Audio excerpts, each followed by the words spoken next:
say that it feels right. It feels right. It feels right. Yeah, I can only say that it feels right. It feels right. It feels right. Yeah, I can only say that it feels right.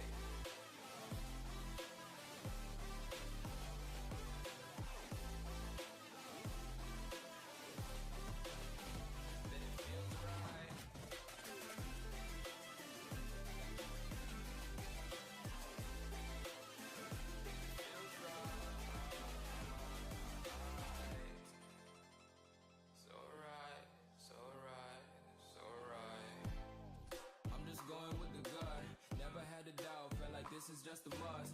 Put me in perspective, I'm the deepest in the cut. Everybody tuning in, but this is just for us now.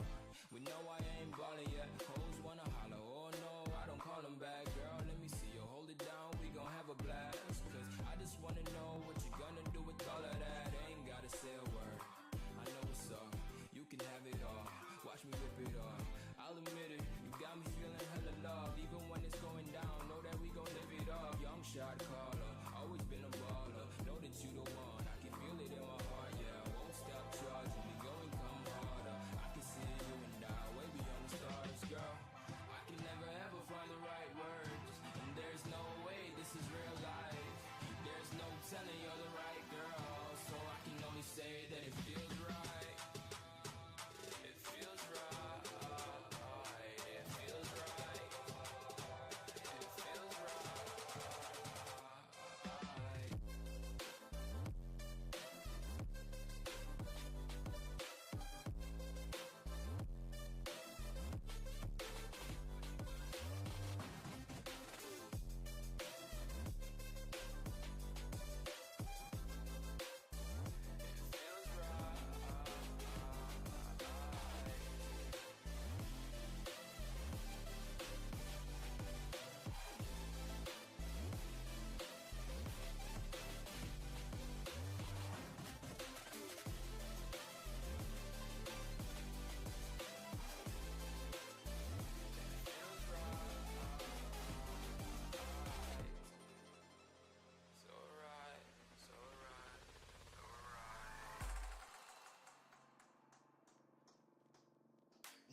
Up in the party, flyer than everybody.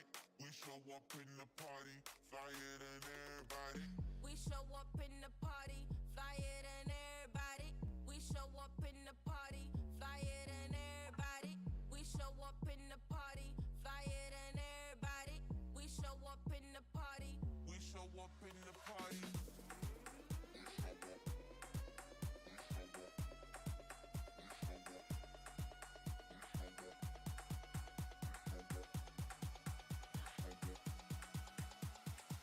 We show up in the party.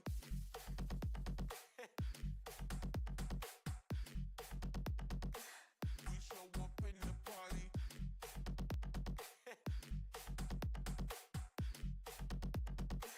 We show up in the party.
and gentlemen, we're back with Interactive Philippines versus the Mongols. It is the second game of the first series of today, EPL World Series. Of course, South America, not South America, oh my goodness, it's Southeast Asia. I was so close, but so far, I'm Plate, and with me I've got someone that he's never made a mistake in his entire life. God, and then alongside us is Crasheroni. I can think of one of God's mistakes right now. Don't say me, please. I would never say that. You I would. Was gonna say me. 100%. I was gonna say me. Okay. I was gonna say me. I pinky promise. I was gonna say me. What But about now that you've picking? What about mentioned picking Pugna into Muerta? Is that a flaw? See, that's God's second mistake. Oh man. You know, God made Yep. the first person Muerta, and I guess the first person Pugna, and then Pugna and God used a rib to make Muerta. Yep. And here we are. Yep. Classic story. And Sand King is the snake, by the way.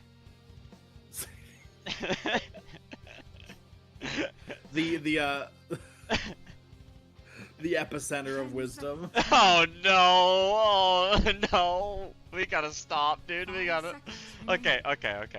Interactive Philippines don't want the Mongols to get Mars again, so they pick it, even though they already have a Sand King. Yeah, and you know what? It might be a hot take. I think Pugna's pretty good in a Mars too. I speak for the team. You don't do enough damage as Mars to deal with like Pugna Life Drain. Yeah. But. I don't know if it still exists. I assume it does, because I haven't seen it in the patch notes. And I've heard people complaining about it on Reddit. Boo hoo hoo, I'm a Vubik. I can't steal spells in Arena with the Bloodsport faster. What's going on? I have lived the days of Pugna, brother.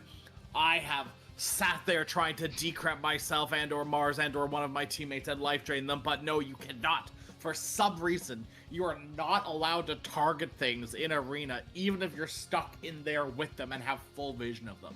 Don't know why. Sometimes it works, sometimes it doesn't. Have I died to it multiple times? Yes. Has it gotten me angry multiple times? Yes. Are we going to see it happen here? Potentially. You know, you can just drop an Observer Ward in Arena. It fixes all those problems, right? But you still can't target. Like, there's like a bug. Are you sure? With it. Yeah. It's a bug. It's a bug. Or maybe it's intended. I know, like the 10, the 12k plus MMR players will place Observer Wards down in Mars arenas. Yeah, we saw it a few times in that last game, actually. Yeah. Oh, that's Now- a really good now- hero in Muerta, Nature's Prophet. Oh my goodness. Okay. Do you want to know the 10 to 12k play against an Axe as a support in lane? What? Buy sentries. Litter them on the lane randomly. Against the Sand Leave them King? all Yeah. one hit for against the Axe. Why? Leave them Oh, all so one you hit stop from the dead. Yeah, you stop the And battle you get hunger. it doesn't really matter at level 1, but when like level 2 comes around, you're really gonna want to deal with it. Best way to do it, if you can't reliably get denies, 10 seconds remaining. just deny a sentry. Radiant team back. It's like 50 gold. It's like, it kind of sucks to be consistently buying like 150 gold worth of stuff, but my opinion, Axe has spent more gold trying to make Battle Hunger do more damage with his 3 runs Right. of protection. So if you can kind of negate that with sentry rewards, why not? But you kind of need to wait till he's level 2. Because at level 1, it just doesn't feel as much value, you know? What's your opinion about support Axe? 10 seconds remaining. Oh. Okay, I guess I shouldn't have asked that question. It's a loaded question because I don't hate it. It's just one of those heroes that I think Dazzle suffered from that during his big, when Nothal Projection was released and he was played as a core in every role except for support. Yep. He was a viable support then, don't get me wrong. But it felt like a waste of the hero if you were putting him in a support role. Axe is so strong with net worth, especially this game. You get a blade mail and your rings, right, and your armor items. You 10 are seconds deadly, remaining. and you just don't get the same amount of 5 seconds oomph, remaining. right, as a support, as you should, right? Like, Yeah. that's usually how the role works. Wind. I mean, I don't know who the hell's the support in this game. For the Mongols? I'm assuming 1 Marcy, 3 Axe, mid Sand King, support Pugna Wind. Those are my. I think you can 3 or 10 sorry 4 the seconds Marcy. remaining. Yeah, you could just as easily. You could also put the Marcy in the lane with the Wind and Pugna in the lane with the Sand King or Axe, I mean, and then just like play kind of passive in top lane and let Axe get level 5 and then start diving with Nether Blast. Or... Yeah, I definitely don't hate putting the Axe with the Pugna. I think they synergize quite well as long as you're not like overlapping decreps with calls and stuff. But being able to force down that safe lane tower with a Pugna, like Axe will creep cut, and then you can literally just sit around and start blasting the tower off cooldown. And that is very strong. Getting rid of that tower as an Axe. It opens up that lane for you, closes off the lane for the core. Yona is playing Void Spirit. This is what I wanted to see him on, a sort of hero that does things. Jed's on the Nature's Prophet. Mwah, beautiful. Offlane Axe. Carry Marcy. Mid Sand King. Support Wind Pugna. Perfect. All is well in the world. Perfect. Perfect. Nothing wrong? I don't see anything wrong. I don't see anything wrong either. Kamizu trying to decide what facet to go. Totally fair. Both, I think Mars is in a really good position because both of his facets are kind of good. I think Victory Feast might be the right option though. I actually don't like Victory Feast this game. I think you would rather not give Pugna the ability to save or Marcy to save in the arena. I think the problem is like you have to like I guess yeah, because I guess if you don't take it, you're not killing one in the arena. Yeah. Because with Victory Feast, if you can get a kill into an arena or like 2 kills in an arena, it could change the tide of the fight entirely. So There's no tide it's in like this a game, risk though. reward sort of thing. Oh, is there no? Sorry, that's my bad. I must have misread. No brain. I'll take it. Yeah, you better. Just like IAP will be taking that, I have no idea. I actually really Good like segue. both of these drafts. I'm trying to think like Jed's got some work to do this game. If Jed and Kamizu work together, they should be able to kill anyone on the map. No heavens. I just don't really know what this Undying is going to be doing this game. Like, what's your role? Because you've given Axe a million things to spin on when you drop Tombstone. That's not good. Yep. You've gone Rotten Mitts, as you should, to be fair, which means more zombies. I really don't think you're going to be tanky enough to live through all of this damage, so, you know, this hero is literally just beef. Right, it's just one big beef boy. And I don't know if that's going to be enough for them. Well, here, I'll tell you that much. It'll be a lot more than what the Bane was last game. Holy smokes. Yeah, but like at least Bane has like utility. Do you know what I mean? Like Bane has like the problem was Bane was counter. Not necessarily that Bane didn't have a role. I just I don't know. Undying will be a good bodyguard. Oh my god, now I have the hiccups, please. Oh, yeah, let's go! I passed Get it along! out of here. The Oh my spirit God, of so my bad. hiccups. Like, this is gonna be a wind axe lane. I feel like Jollibee is not gonna have the, like, early life to sustain through this. Probably These not. heroes do a lot of damage. But I guess, to be fair, like, a similar thing could be said about Wind this game. Don't really know what the role of Wind is going to be. Right, like, it's just raw damage, which is fine. But you kind of have to ask the question, like, are you going to start building core? Are you going to build, like, Blink, Atos, and stuff like that? Start using, like, your stuns effectively. I'm gonna be honest. The Wind 4 has always been a little bit weird to me, just because, like, I'd never see a Wind 4 win. Yeah. You know what I mean? Like, when was the last time Yeah. you remember seeing that?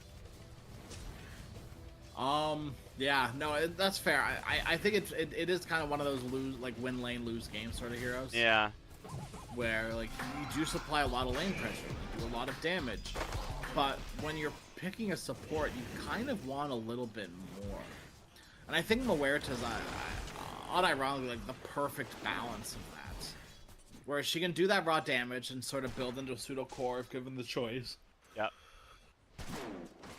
But also can, you know, do stun stuff with the fear. And silence things with the calling. These are useful tools. Oh, power shot misses Jollibee. Jollibee! Hello?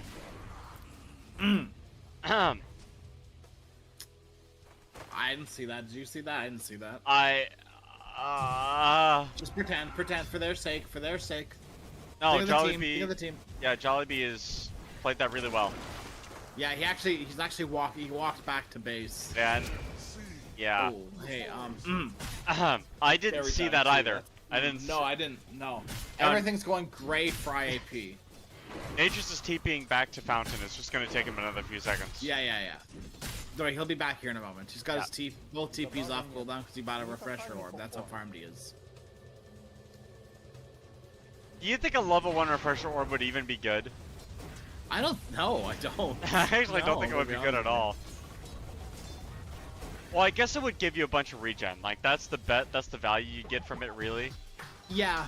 I mean, any like 5k gold item will be, you know, you're not gonna say no to it at level 1, you know.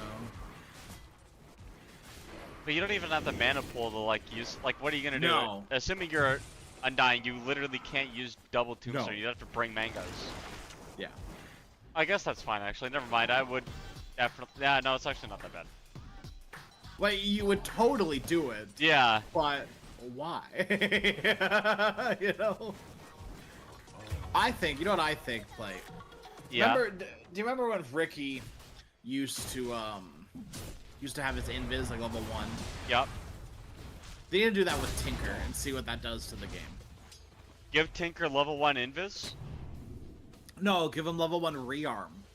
Oh. Like, give him the option to level rearm as soon as possible. I think... Because he probably wouldn't get it for the first 2 levels. Right, you'd probably get it level 4? You want 1 point into at least your other spells, right? And then, like, 2 of your other spells. Can we use them up top?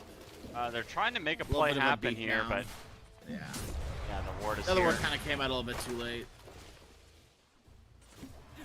Jollibee's up here, too. Radiant structures are They may not I think suspect it's the something. best thing Undying could be doing, honestly. The only problem is Nature's Prophet is not Spear? having fun down bottom. Into a spear. They have the tombstone down as well. Fortune Soul. He's going to get TP'd on too. Probably, maybe, not really. No, Cassie's going to get that kill. And now, oh, Jed Baby, nice rotation over to the Pugna. Dead to rights. Blood Grenade's been thrown out. Cassie with the double. Nice, dead Nice. Dead. Oh, that's a good power shot from the Wind Ranger. Radiant's bottom tower Shot for is shot. under attack. Yep. They're doing shots up here in the top lane. Everybody. Will John would be proud.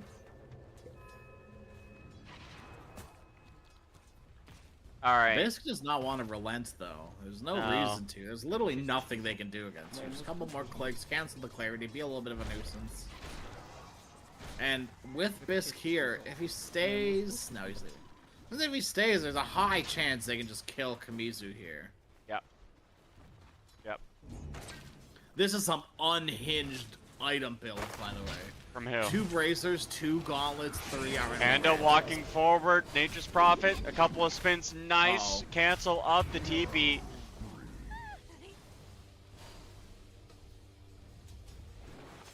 Axe did not choose to go for the 3 rings of protection, by the way. Really? Only kept Battle Hunger at level 1 as well. Radiant's bottom tower is under attack. I can see that, actually. Favoring the spin with the tombstone and, you know. Yeah.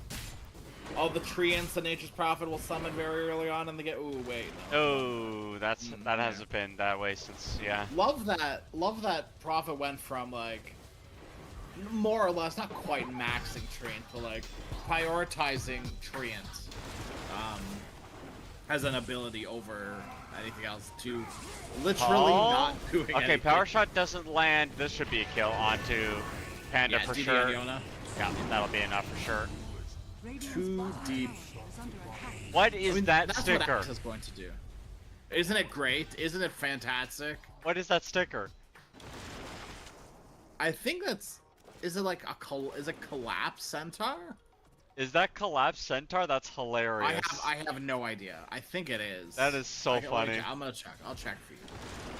I have the power. We have the power. Well, It is Radiant's top Collapse. tower I is assume under Collapse Centaur. I can't quite tell because of the I would imagine that's Collapse. all parts of his face being covered except for the little bit of his hair. Yeah. But that looks like Collapse hair to me.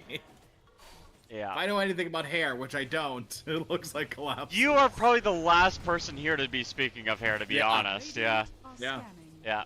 Maybe Radiant's Maposhka? bottom tower is under attack. Why would Maposhka Why be would playing it be Centaur? Maposhka? Exactly. Yeah. Bottom again. It does appear as though Dead Baby don't- can't get a break anywhere. Cassie's going to be chased down by the axe here. A couple fears there, but the power shot, Oh the my God. damage. A little bit too much. And this axe, you know, he wants some armor. He's going to get it. Six coats of blood for the axe. Yeah. Kamizu's decided to join the party. Here he comes. You take that kill. Easy. Incredibly easy. They should be able to get Tammy here too. Yeah. Nice Sprout Spear combo. Really should have decrept himself before he put down that Nether Ward, realistically. But hey, as a great role model, everybody makes Kimizu? mistakes. Walking through the portal. Might be fine. Or just was a jump. No, never mind. Panda's here. Just kidding. Hey, remember that part where I said he's fine? It was a joke. I was testing you. It was a funny, and haha. Coming in. Oh my goodness, wait. They want a little bit more here. They bring over the Sand King. Yona's here on the side. Fortune Soul getting another kill. Yona, don't do it. Oh, Yona, I know it. I know it. I know it's Radiant's tempting. top tower is Don't. under attack. Don't. No. Vessel first item on the Void Spirit. Yeah, it's like universal hero things, you know? Okay. Getting that diadem's pretty good. Yep. Yona as a player and Void Spirit as a hero. Want to be around for those kills and doing things. Any sort of vessel is really good against Pugna as well. I assume Marcy to an extent too with Bodyguard. Hey, yo, so this whole thing about the Chad. Nature's Prophet, you don't have a Sprout. You're just getting chased down by the support. Power Shot's there with the decrep. Dire's top tower is under attack. Oof. Radiant's Yeah. bottom Don't tower Google is Jet under Baby's attack. net worth. The thing is about playing Nature's Prophet into an axe is it's impossible. There's no like happiness for you. No. Radiant's bottom No. tower Especially when is Axe under is gonna attack. get this Blink Dagger eventually. It's just despair all around. And Jollibee is just straight up dead in the mid lane to 4 spells. He's just getting levels. You know, I feel like you said the exact same thing when someone. I think it was Cassie. It was last time that Cassie. went to go It was feed in the Cassie. mid lane. Yeah. Cassie would love to be feeding in the mid lane right now because he's level 4. Dire are scanning. In my opinion, and you know, my opinion is very potentially wrong. Yep. Undying, you cannot go the route that Jollibee was last game as the bait. You cannot be sitting at like 4k net worth at like 40 minutes into a game, you know? I feel like that's not allowed. And if you feel like if you're doing that as an Undying, you are like despair land at that point. That hero needs a little bit of net worth, a little bit of something. Oh, Deadshot won't quite connect because of that damn river movement speed. Okay, you're so greedy, dude. You were so greedy. They're gonna drop the tombstone, but they have Tambi. Oh, he was so ready. This dumb helm of the frickin' Dominator, dude. Yeah. Get this out of my game. I don't know who was the first one to do this shit, but I hate it. Get me out. So annoying. Probably some like Archon player that same one that told the Mar about the whole Revenant's Approach thing on the Mars. Kamizu. The trees are not your friend, despite you having no, an they are not. profit. Yeah, no, they're not. Silence coming in, that's a big deal. Power shot, charge through the trees. So much damage, man. Yeah, it's kind of illegal, not gonna lie. It is so illegal that Wind did 600 damage with a power shot. Yeah, he's level 8 and he did 600 damage with a one spell. That's not an ultimate. Yeah, 322 magical damage and then the pure damage from killing. From the execute, yes. Yeah. And Nature's Prophet is probably dead. And a smoke breaks. Looking for an angle. God. Oh my goodness, this is a little awkward. Little awkward. Okay, Jonas back up onto the high ground. He's fine. They do have Tombstone. Where's the the blink? Without the axe blink. They have no axe blink. blink Oh, he doesn't yet. have a blink. I see. Okay. Okay. Well, Fortune Soul will just combo Casey to death. Yeah, Casey's still struggling to get that level 6, which means the safety against the Marcy is just non-existent. It's crazy. You've got like 1,100 gold, yet you are not level 6. It's like a weird, it's just a weird like situation that you're in, because you're trying to save money for your Atos. Yep. Because you can't go Arcane Boots and Atos in a reasonable time. Yep. So I understand, but I don't like it. Meanwhile, supports on the other side, right? Tammy is level 7, and then Wind, of course. Bisk, the big bad Wind Ranger, is level 8. And we've decided on a role for this Wind this game. What is it? It's going to be helping the team with the team fights. Okay. So, like, auras are kind of an option, but we're going to see mech from Bisk. Eventual Greaves, I would assume. It's just... Mongols want to stay in these fights, right? It's exactly what IAP wanted last game. But I feel like the heroes of Mongols can just do it a lot. Oh, this is bad. Okay, well, looks like the Wind is going to eat it. And Jollibee gets the gold. Man, Dire are scanning.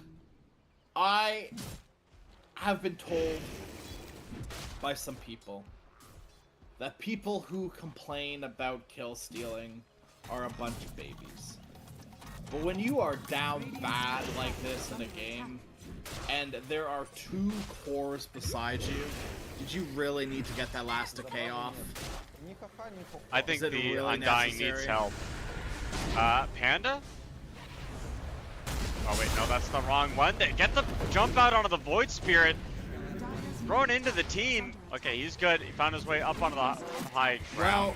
Well, good is objective. Yona is a good player. That's what I meant. Yeah. Well, yes. Radiant's top tower has fallen. Good for Mongols. Am I right?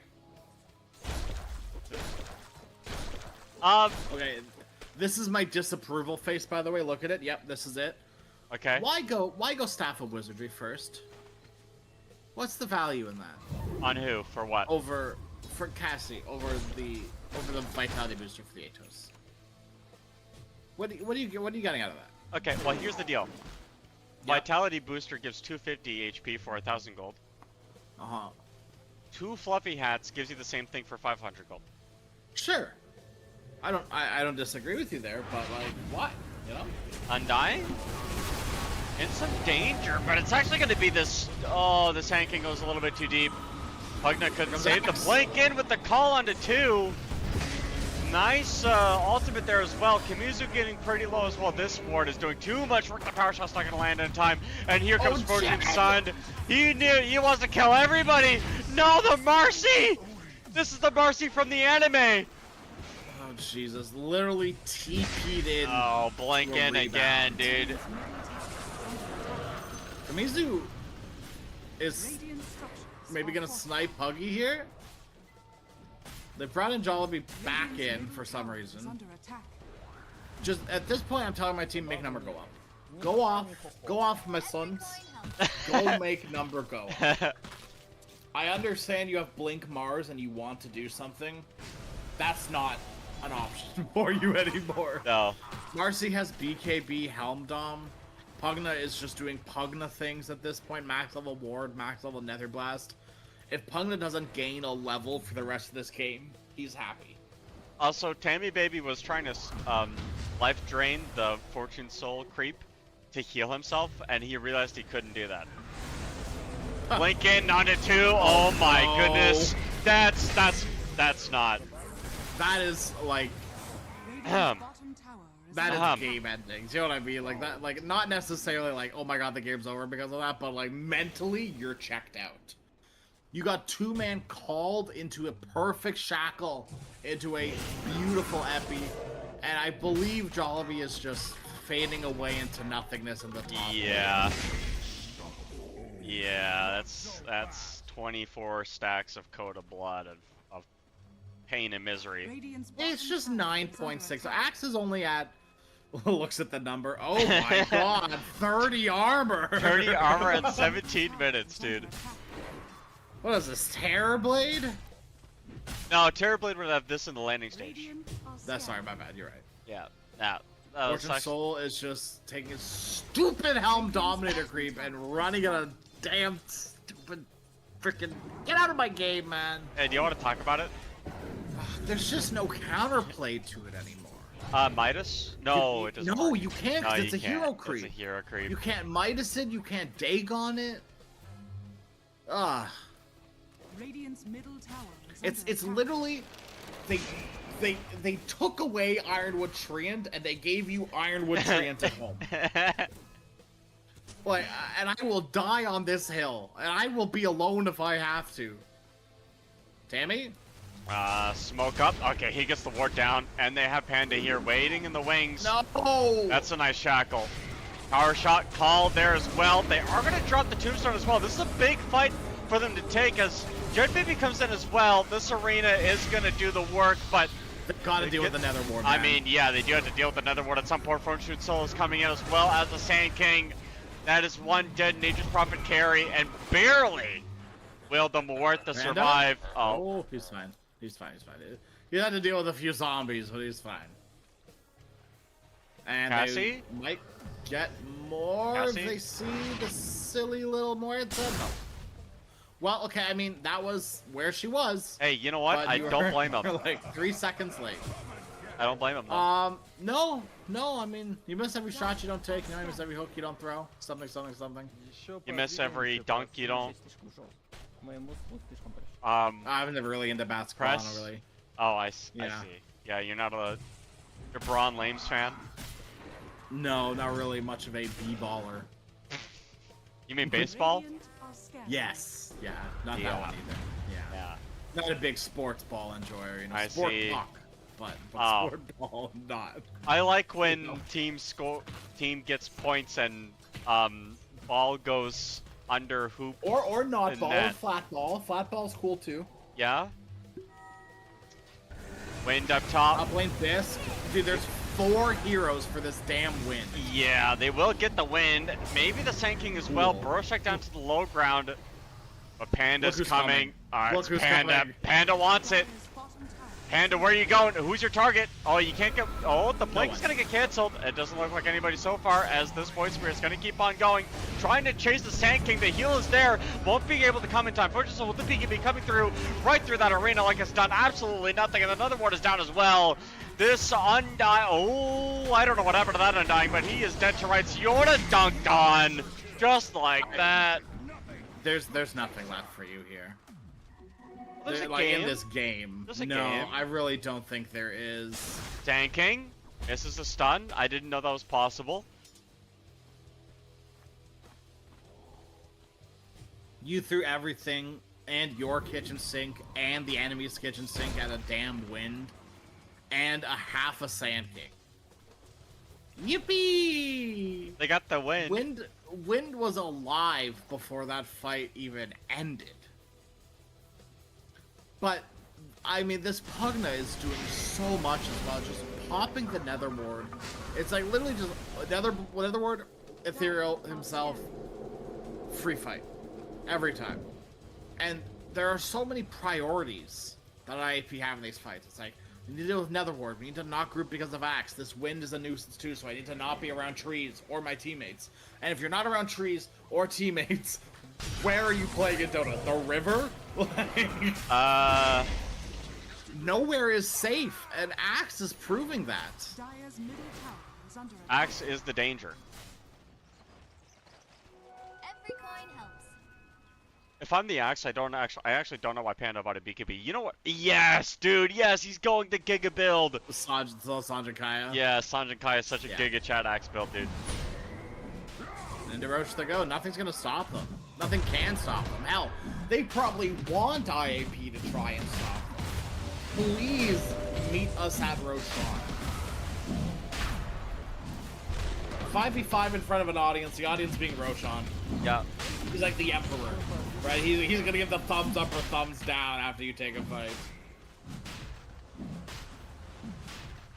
Roshan has fallen to the Kamizu, you gotta run.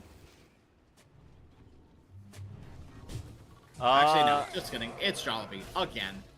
Of course it is.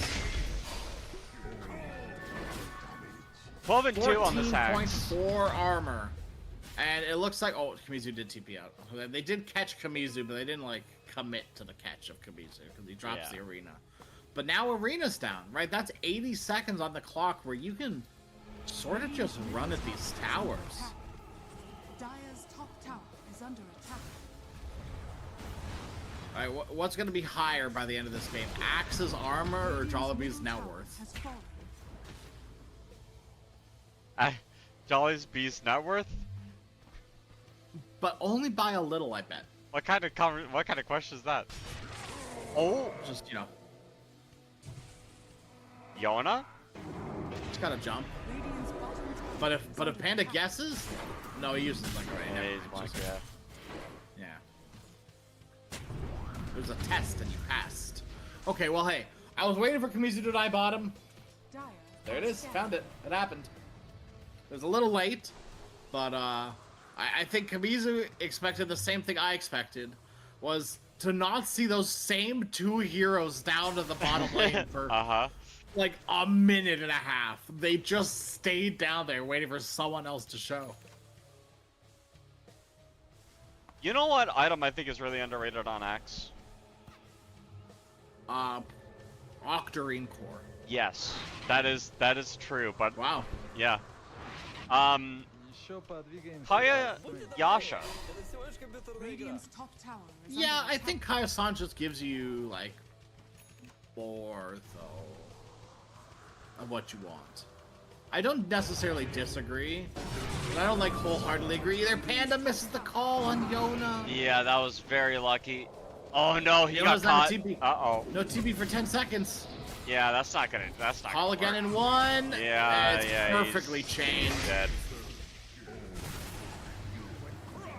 Oh, Yeah. this is sad. Well, This feels like you're watching a parent yell at a child in public, you know, like no one wants to be looking at this.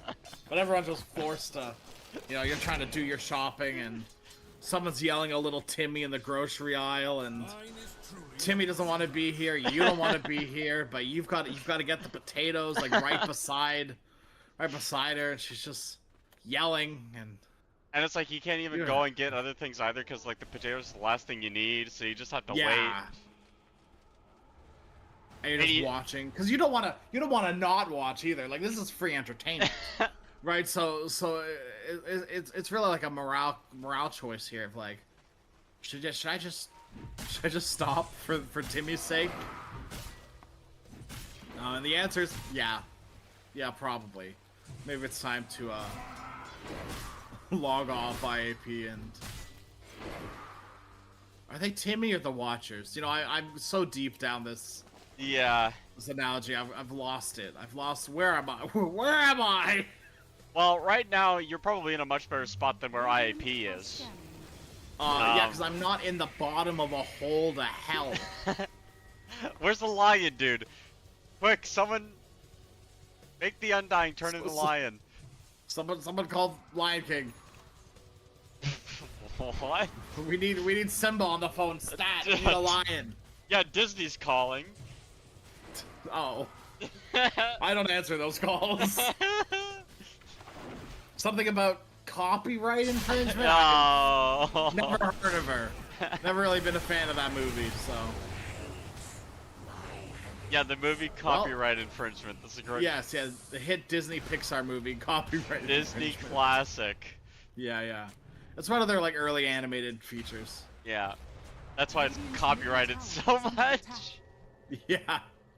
Because it's early enough to like not have protection anymore. Uh-oh. Speaking of no protection, Baby's got nothing to keep him safe from the Sand King. And I really like Kimizu holding onto that burrow strike until the very end. They'll get him. They got him. Yeah. Yeah. I'm still waiting in the mid lane for Kimizu's burrow strike. It's not gonna happen. No, because he's not playing the Sand King. Yeah, the Sand King's also not mid. Yeah, but like, Kimizu's not the Sand King. Yeah. So he can't burrow strike. Well, he can Lotus Orb himself. Well, but that requires Sand King to hit the stuns.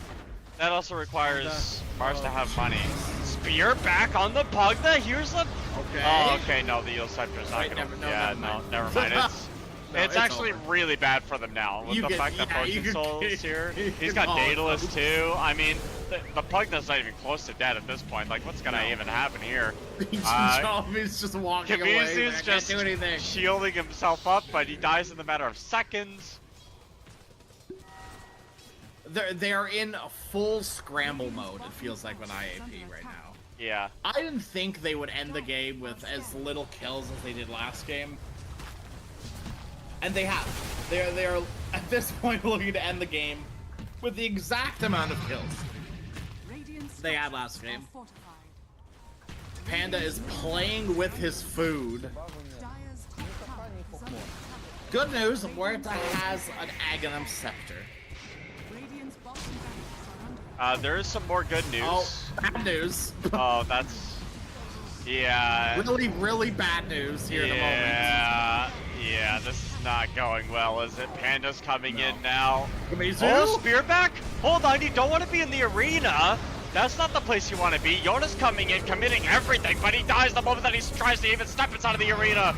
And just like that, I feel like, oh, hold on. Oh my goodness, God. Someone get this Pugna out of my screen, man. Kimizu's trying to look for something. Oh, the shackle's there, dude. Are you kidding me? The dead shot's coming through. Okay, surely Okay, Tammy dies here. Spear? No, they can't. They have no stun. They don't. Stun check? Literally one stun and it's spear? Blink forward, Kimizu still wants some more. Panda buys back. He wants to get involved in the action a little bit. Spur strike forward.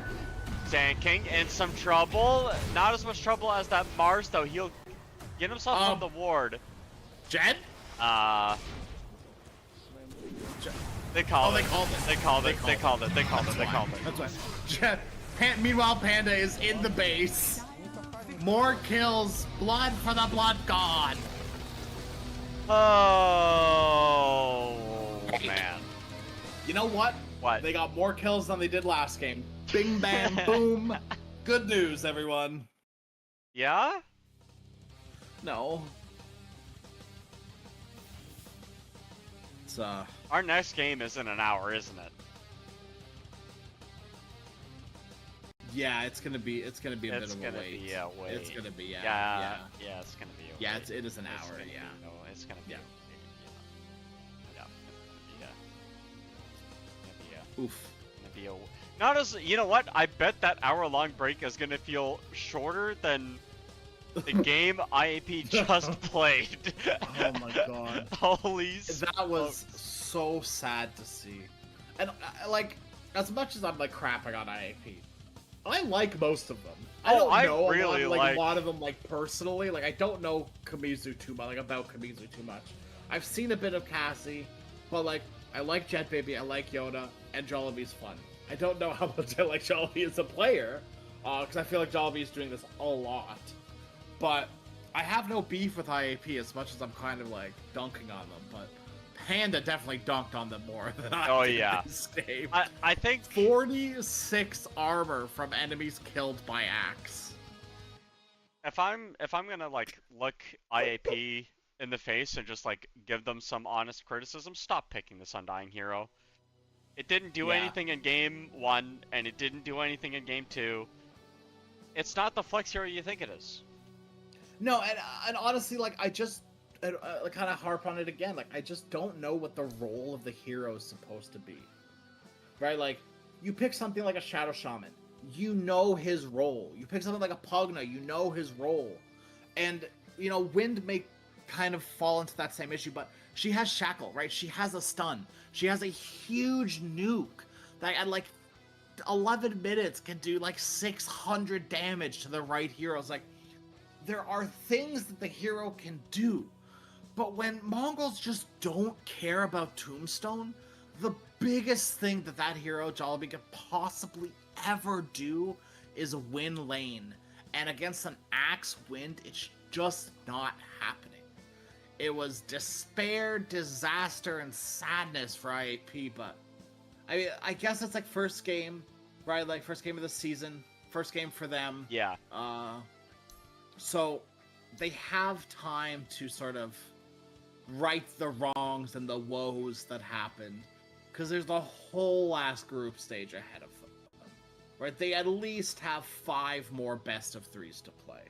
And hopefully that'll be enough time to sort of flip things around. You know, put your thing down, flip it, and reverse it sort of stuff, you know?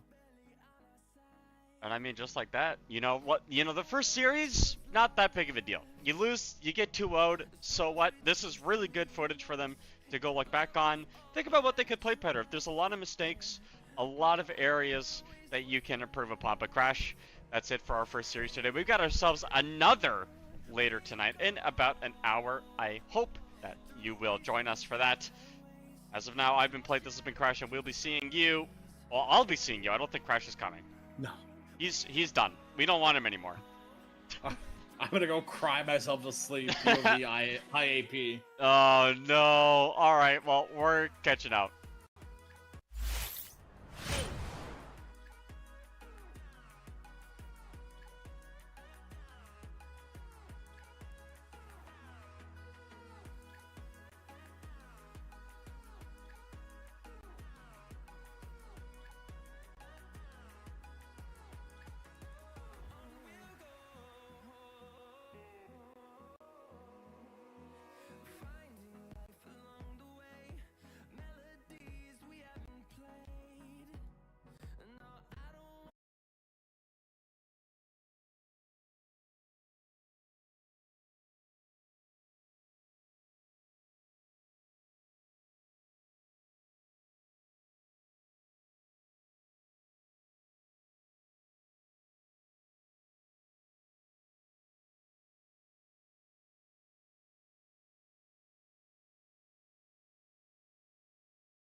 like I'm floating through the air.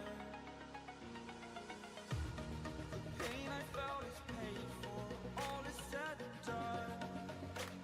Oh, I am restricted, fixed upon the web. I need to kick the habit that my mind is breathing in. Break out, I've got to see. Spent all my life holding all of it closely. I played it innocent, a feel of discontent. I'm finally facing it all, fearless.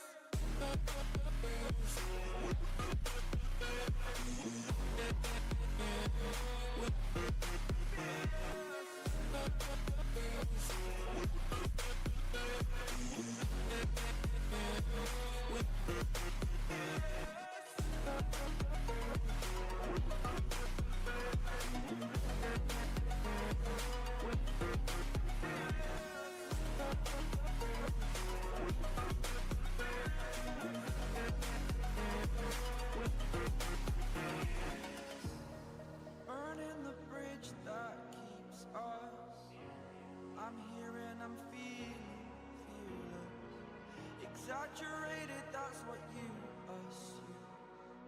The story's over now, I must conclude. I am conflicted, watching where I step still. Hanging in the balance, not the life I want to live. I want to take it all, standing tall. Fear outweighed the person you are. Oh, break out, I've got to see. Spent all my life holding all of it closely.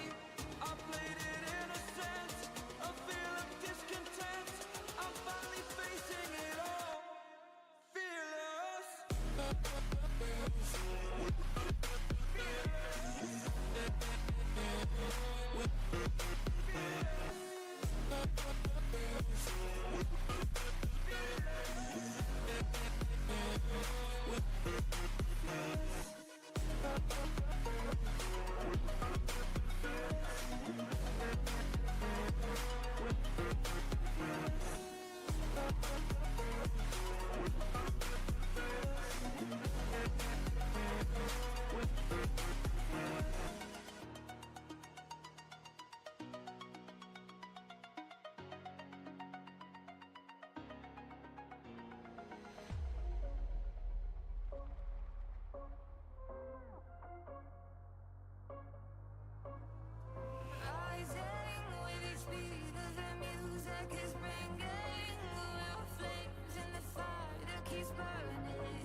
comes inside you. And the blackened eyes make my way into your mind. Just to know what you knew. Restless every time we start locking eyes up. Lost control. Oh, it's paradise with honesty, but I'm in the dead of the night.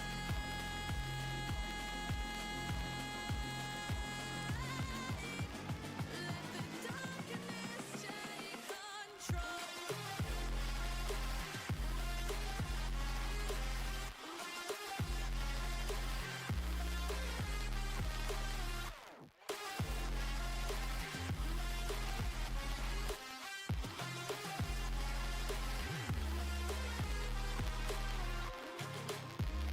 Let the darkness take control.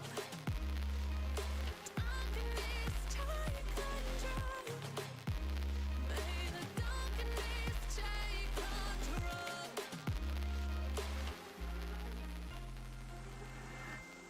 Take me in the smoke, breathe me in and let me go. Sink to your heart to find you. Open up your eyes till you're blinded by the lies, so you can see what you do. Restless every time we start locking eyes up.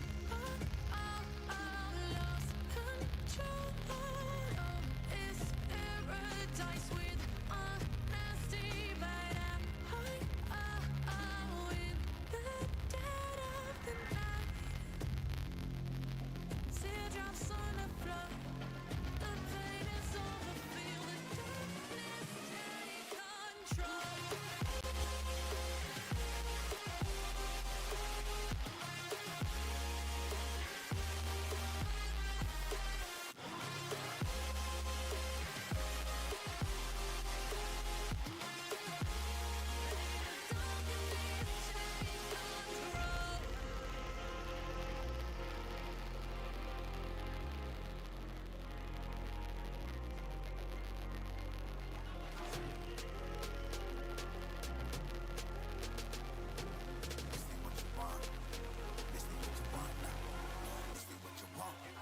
Who alive can't put me in a box. I redefine any definition you got. I am the tiger, I'm making steps to the top. The flames I'll be put up, you just gotta hand me the rock. Take a seat, you cannot stand it. All I know the flow harder than a scotch bunny. Don't try studying me, you cannot manage. This ain't what you want, bitch, I'm a fucking phenomenon.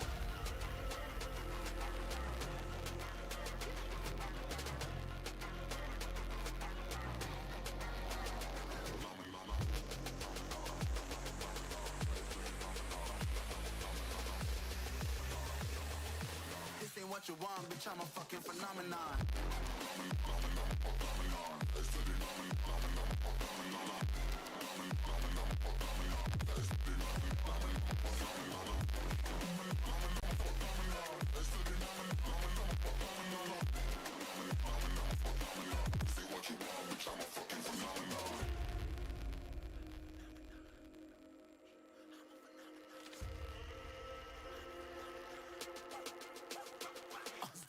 Yeah, you better listen. I'm bringing heat, you'll be a fan when I start rapping the way I had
you want, bitch, I'm a fucking phenomenon.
I just can't let you go. Lord knows that I've tried to. You said I was the only one. No one likes being lied to. You made this mess and left me with the pieces.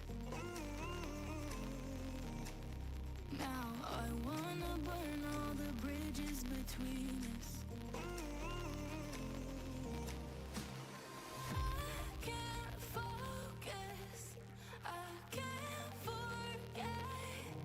I've been thinking too much lately. I just need to clear my head. I just need to clear my head.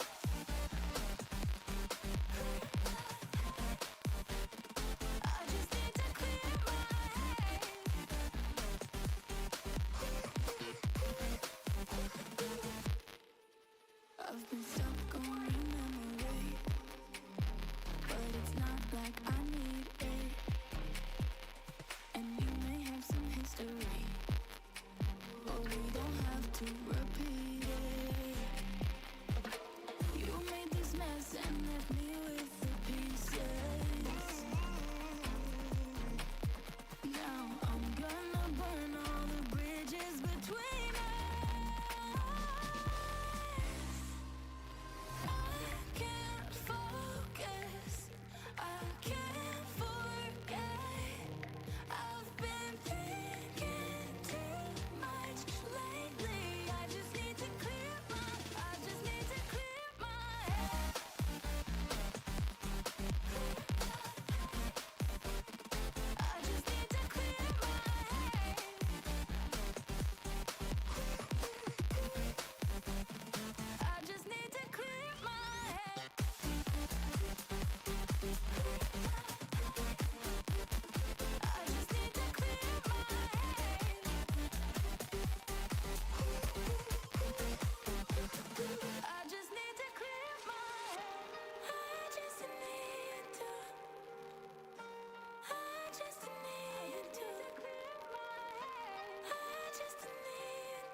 Just like the street lights lit this town, like a fire in a blaze, gotta burn it down.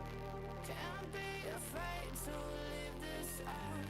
We got this far, don't know how. I see danger in your eyes. They know we'll burn down the night. Coming just like the sunrise. You know that we gonna light it up. Tonight, we gonna light it up. Tonight, we gonna light it up. Like the sunrise,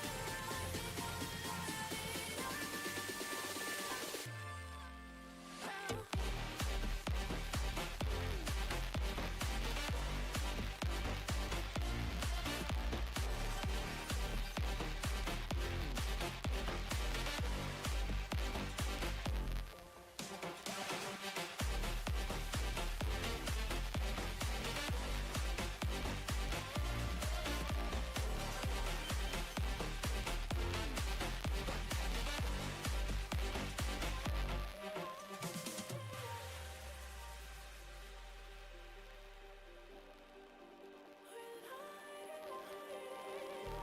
Just like a spark that's breaking out. Can't make a stop, can't turn back now. We know that there's no room for doubt. No, we can't turn back now. I see danger in your eyes. They know we'll burn down the night. Coming just like the sunrise. You know that we gonna light it up. Tonight, we gonna light it up. Tonight, we gonna light it up. Just like the sunrise, we gonna light it up. Well, it had to be this way, my friends. It had to. We had no other choice. 5 To seconds start the remaining. season right with Kopite versus Carstenz for anybody that's been a part. Hello, my microphone? There we go, it's working. For anybody that's been a part of our incredible journey here at EPL Southeast Asia, you know that these two teams are a bit of a yin and yang. Now, what do I mean by that? Well, Carstenz has been here for incredibly long amount of our history, and Kopite are newcomers. They, 5 seconds I believe, made their inaugural entry last season, season 7. And as you can see here, they've already adapted themselves incredibly well to what seems to be really good in this patch, which is the Axe, the Nature's Prophet, the teamfight control with the Shaman, and the big ol' slap 'em around Serpent Ward that does way too much damage.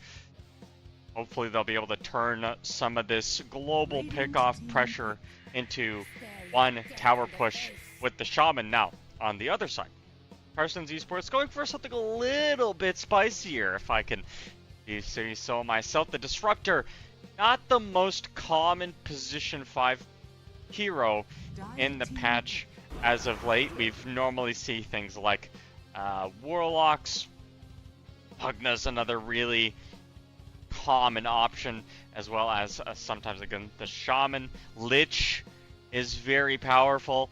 Disruptor's not really something that finds their way. The lanes are a little bit weak. You need to pit them up as someone that can really carry their own. The Dragonite is a perfect example of that. Muerta's the position 4 that can transition from that support role to the core role on this Lush. Chef's Kiss dominates Muerta, dominates Void Spirit in the lane, and it also dominates Dragonite. As the game progresses, you could just get on top of him with the Misanthropy and burn through all of his HP with the pure damage that you're going to be dealing. You actually don't care very much about casting your spells as Leshrac.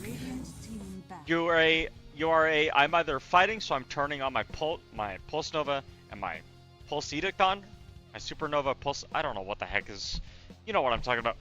His Diabolic Edict as Pulse Nova, once those both are on, being silenced does not really matter.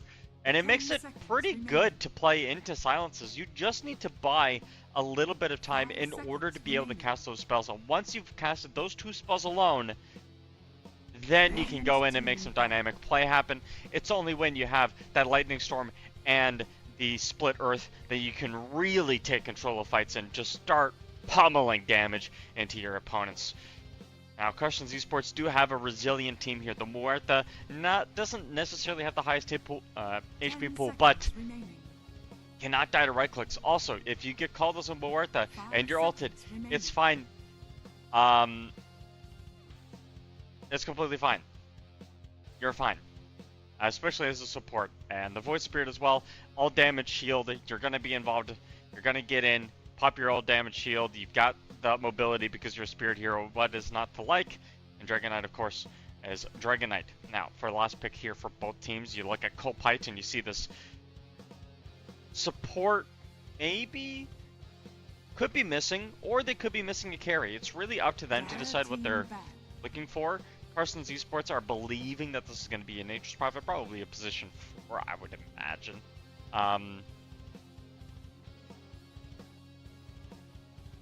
I do like putting the Prophet in the lane with the Disruptor, only because you can get yourself into a tree line, TP into another lane, get a kill, and then use your hard TP, get back to your lane when you need to, and just sit in the trees for a little bit, make sure the Disruptor doesn't glimpse you, and you should be fine. But if you at any point you try to lead that lane, Disruptor can just use glimpse,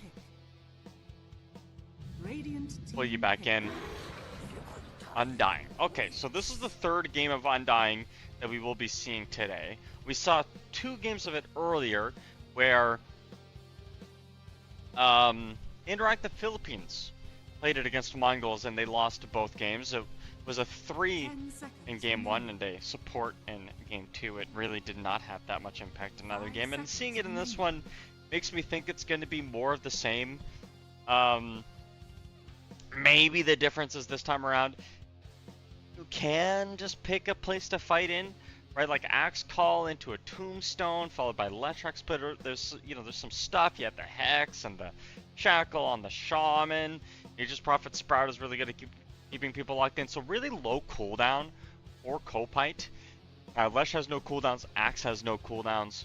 Nature's Prophet has no cooldowns, really. I mean, Wrath of Nature is fine, but his ultimate is not ultimately a really big part of the kit, especially when it comes to team fighting. You are more of an item stick with the global teleport. It's very good.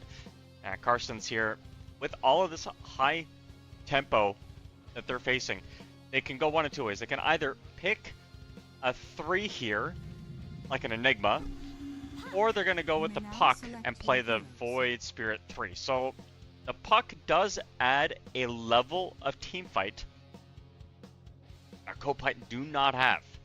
And to be fair, Puck Disruptor is pretty good. If you get Puck ulted on 3 people and the Disruptor ulti gets put on top of you and then the static field after, you're going to be taking a lot of damage. I mean, a 2 or 3 man Puck ulti will result in at least a couple of kills depending on how the Disruptor is positioning himself in these fights. That does mean that Splico, for example, is going to have to really find an angle here differently. They're going to really rely on Chucky not to be that initiator, that pure initiator. He's going to have to be more of a initiator, counter initiator. You get in, maybe you find a pick off on a support like a Disruptor or Muerta, and then you walk away.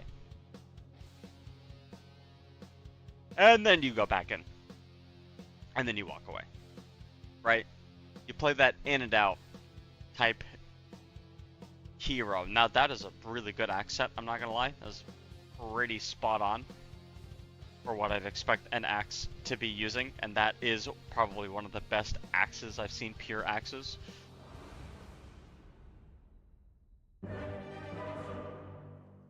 The set where Axe doesn't have an axe has always been the set that confuses me. Because the guy's name is Axe, and yet he doesn't have one. That's kind of like his whole shtick. Thank you for the pause, guys. You'd think that a professional would have that done by now. Let's transition. And we transitioned. Perfect. Alright, let's take a quick look at the items here. Bunch of sticks for Carstenz. You got yourself a wand on Slicko. This is, of course, the standard build up for Nature's Prophets. You are a universal hero after all. The universe bends to your will. Triple ring of protection for your boy Axe to make that Battle Hunger do that much more damage. Now at the last 12 seconds, armor multiplier is nothing. 1.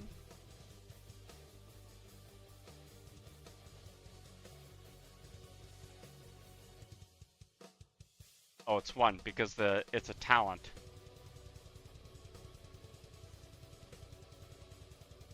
That's not that good. Times 2 battle hunger armor multiplier. Does it make it go from 1 to 2 or 1 to 3? I assume 2, right? Yeah, that's not very good. This odd configuration of activity. That's pretty not good, actually. 5-second cooldown, though, level 4 makes it really impressive.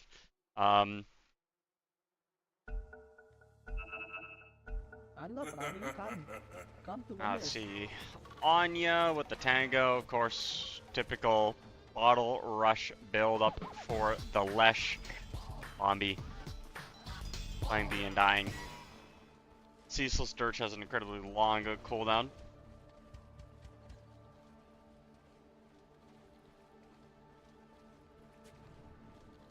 Only when the Dirge of the Dead God ceases will the soldier's march finally end. So he's just cursed to forever walk? Okay.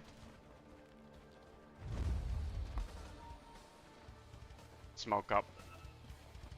Alright, Kopite, they want to catch Azure maybe offside, but standing under a tree, under a tower, many trees. Cutting them. Wonder why you cut those. Is that to make the pull easier, I guess? I don't think that would do anything to make pulls easier.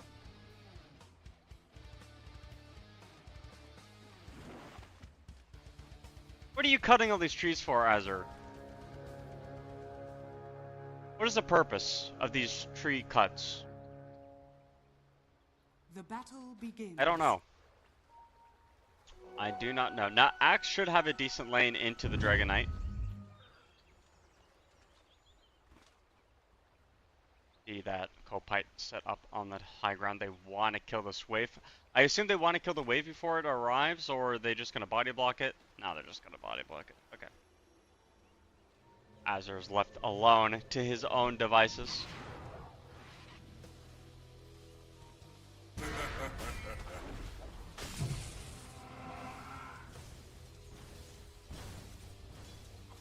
Rocky be again pretty fine in this lane.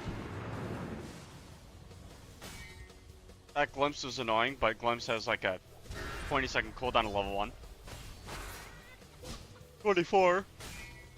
So that's annoying.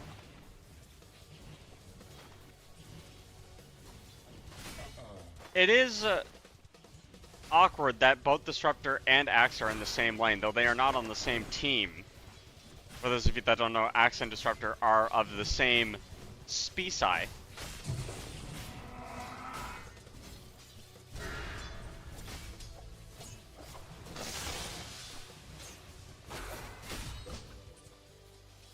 Mid should be pretty even, Steven. Pucks cheat by nature of getting so much extra regen and mana out of the lane. Flesh right clicks are a really good way of getting yourself some more regen. As the Disruptor goes down, bottom lane trying to kill the Shaman. Nice body blocks from Chucky to stop Azure from chasing him any deeper. And of course these spins do full damage to Dragon Knight. This bottom lane is not going to go the way that Dragon Knight intends. Trying to get a last hit, can't. And now the Shaman is walking over. They got themselves the damage. The Shackle is there. They bring themselves a kill on the Dragon Knight. And top, there is going to be a 1-for-1 exchange.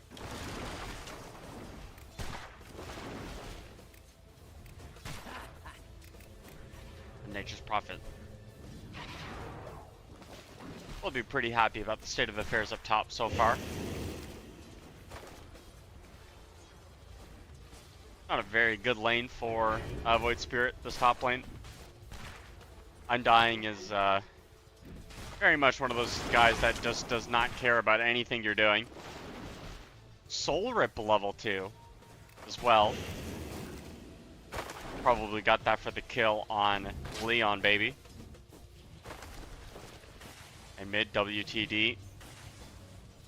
Taking some damage still. Top lane, they find the kill on the Muerta once again. And Leon, baby, has to walk himself out. He's got himself a 7-stick, though. Probably build a wand at some point.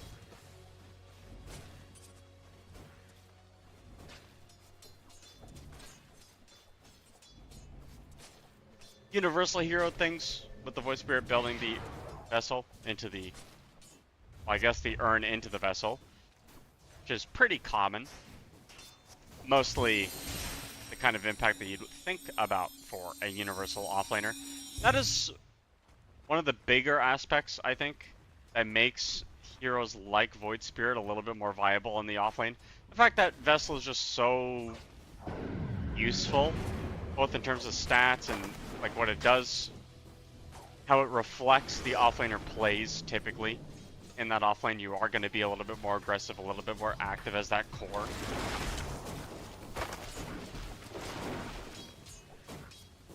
You know, baby unable to cut the right tree.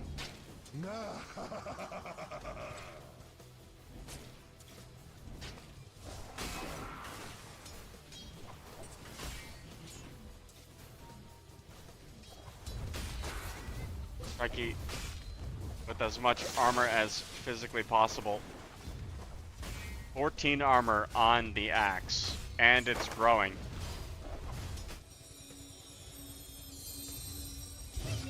Now with the puck and the Lesh, you're looking for that minute 6 timing for the power rune.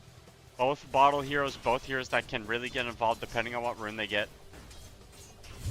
Obviously things like haste runes, amplify damage runes, invis runes are going to be what you're looking for. Shield rune is fine. It's playable. It's not the best. Illusion rune also playable depending on the lane that you're in. They drop the tombstone up top and chase Leon baby out of the lane. They are going to TP over the Nature's Prophet as well onto Leon baby, but they can't seem to dive the tier 2 tower for that much longer. As there is a double kill bottom. Gecko came down and they cleaned up house. WTD low, but not out of the woods yet. This TP rotation top does signal the, well, it does kind of make me believe that that bottom lane kind of biffed it a little bit. As the axe is doing fine in terms of CS, but obviously doesn't want to lose the flower. Doesn't have a choice in the matter. Oh, yikes. Yikers. Not getting shreds.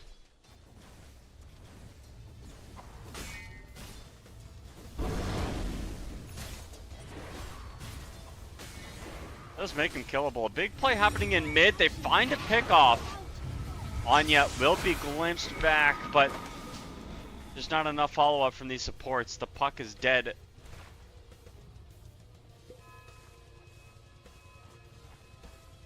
Radiant are scanning. Radiant scan will show that nobody's at their wisdom, though I think the Prophet will think about it. Like every good Nature's Prophet should.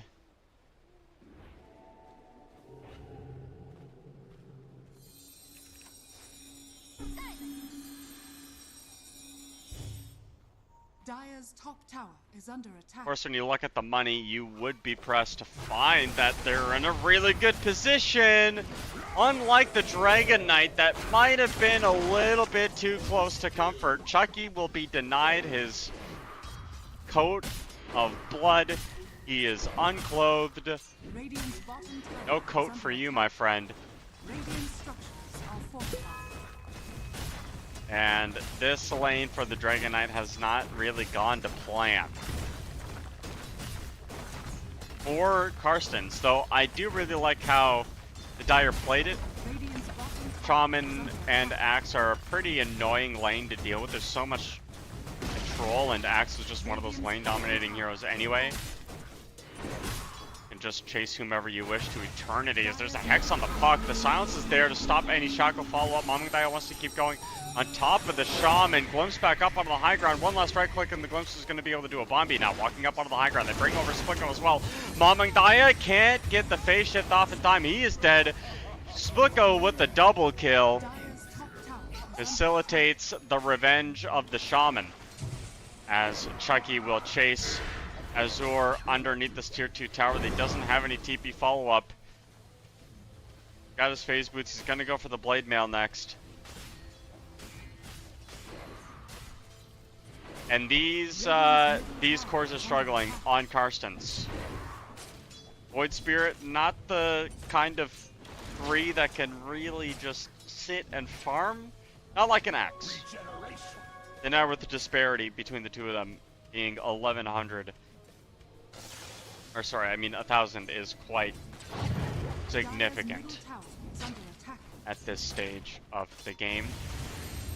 As Leshrac is invading the enemy jungle, though WTD will escape his grasp. They bring over Leon baby. Anya silenced up, the damage is there. Mamangdaya gets the kill.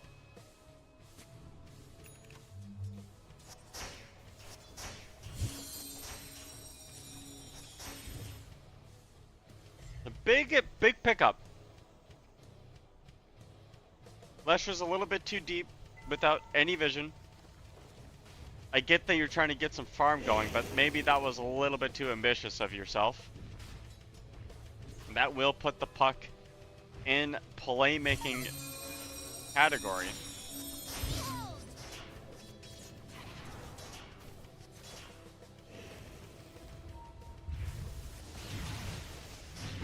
Bombi, obviously seen, obviously heard. WTD caught in the snakes. Mamangdaya now looking his way around. They don't get any vision. Deco's in the tree line waiting, but the Serpent Wards were dropped already on top of a support, no less. You have to feel as though Kopite are pushing this tier 1 tower mid down. There's not a whole lot that Carstenz can do about it. Maybe get a kill on the Undying to get them away, and they bring over the Dragon Knight as well. Dragon Form has been used. Anya, are you in danger of being glimpsed? Well, the Disruptor's walking over. Instead, it's going to be Carstenz looking to make a fight here. Bombi pops the ultimate. They get the Hex on top of the puck. The stuns are there. The damage is overwhelming. They get themselves a pretty easy middle kill, and now maybe Azure in some trouble. He doesn't want to be here. I don't think you'd rather be anywhere else farming. Axe is farming up that Blink Dagger. There is no need for the Axe to apply pressure. Just keep the lanes pushed out. Got level 4 spin. Get your Blink. Work it out. Bombi moves back. Need some help. They will bring over the Shaman. I don't think they have enough damage. Wait a second, they have Spliko. Oh, Mamangdaya has got enough HP, an Orb, and a Jaunt, and he's out of there. A couple more right clicks would do it, but this Nature's Prophet's taking quite a lot of damage. Now, a full 21 will top him back up. But this middle lane is just a bit of a game of tug of war, and I think Carstenz want to go for a little bit more as they smoke up a top area of the triangle, looking to get some sort of pick off here as the Invis Rune is there. Anya's going to get baited by it. Anya's going to get baited by it. And with the orb, they have the damage. Mamang Daya picks up. Strange time to hibernate. Strange time to hibernate indeed. Glimpse back on the Shaman. They will bring full-on reinforcements. Mamang Daya getting low. And Dako popping this ultimate so he doesn't get picked off by the Nature's Prophet. Now the Void Spirit is here, but he's going to get called. Is there any way you get out of this one? Maybe a kill on Bombi? Hard to say. No blink on the axe. He will deny himself. Leon baby.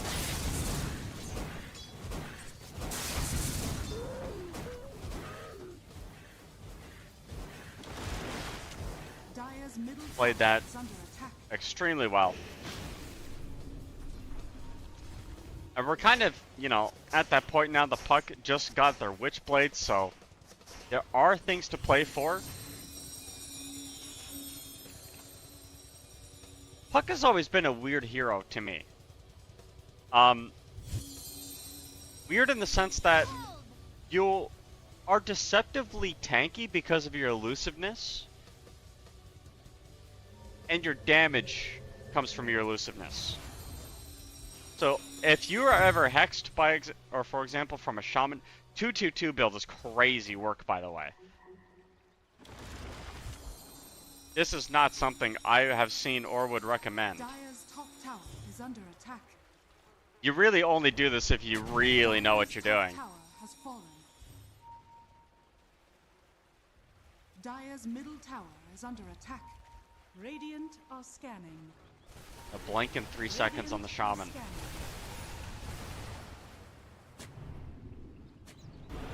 Should make him strong. They find Bombi. He's gonna pop the ultimate and the tombstone. That tombstone is dead to rights, which means that he is also dead to rights. But Leshrac comes in on the backline. He's stunned up. He's inside of the Disruptor ultimate. He is super dead. That seemed forced. That seemed a little bit aggressive from Kopite. And that's the kind of team fight that'll bring Carstenz right back into the fray.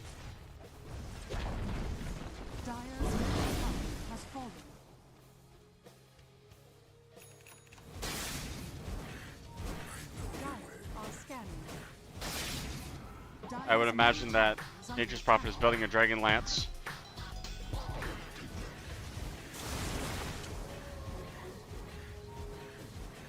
It was an unfortunate series of events that were unfortunate.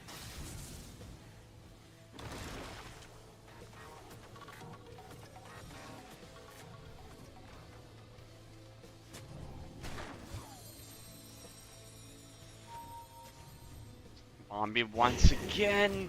Nope, but they have the blink call this time. Chucky finding an angle. He gets stunned up this time. They'll find a kill. Mamang Daya a little bit low. It'll be Leon baby picking up another kill, and Bombi doesn't have his ultimate. He's gonna get glimpsed back also. They find Leon baby. Asen gets the kill, and also Anya getting on top of Mamang Daya.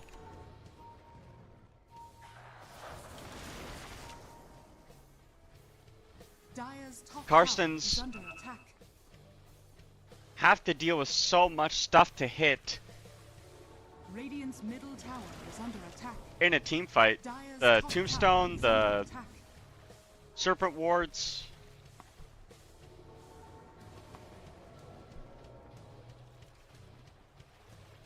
This game I do prefer chicken fingers to the big ward, specifically because yeah, the big ward is annoying, but to be honest with you,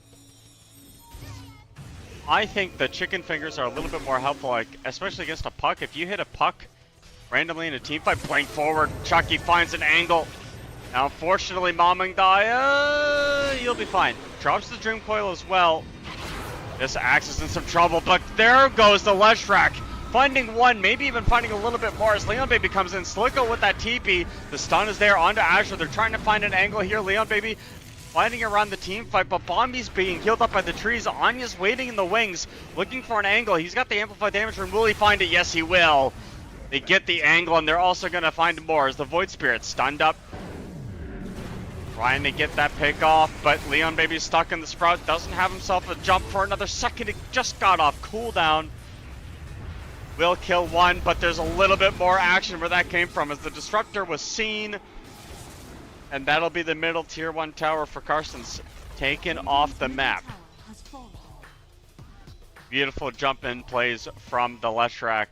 I really like how Anya was playing those team fights. He didn't have to force anything. He was waiting for opportunities. Sometimes when a team fight is happening, you don't have to go in right away. You can just relax.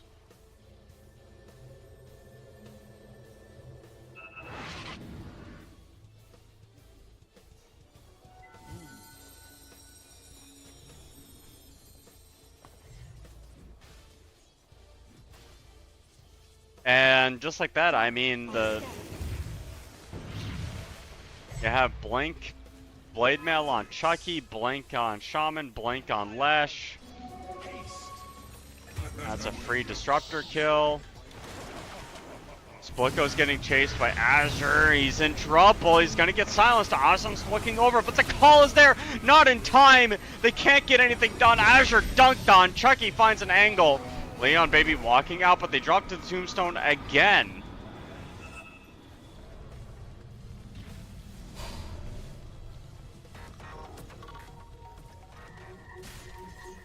They do see where Chucky is. They know that he's low. They know that he's weak. They know that he's dead. Ward is hanged out. Felt safe because of the Sentry Ward. But that Sentry Ward placement isn't good enough. The perfect Sentry Ward placement, you see this rock? I want to put it to the left of the rock. That's where it goes as poor old Disruptor's dead. Anya! Some trouble, the stun's out onto 2. The damage is not going to be quite there. Bombi's coming over. Splitgo's finally TP'd in. The Hex on to Leon Baby is going to be enough, but there goes Mamangdaya in the middle of 3. They buy back on the Muerta. Azure is in the middle of everything. Bombi's coming up around the corner, but the damage is not going to be there. Not for the right team, as Splitgo setting up the heal onto himself. He'll die. The buyback coming out from Deco to stop some of the bleeding that's going on in this game. 24 kills to 21 at pre-20 minutes.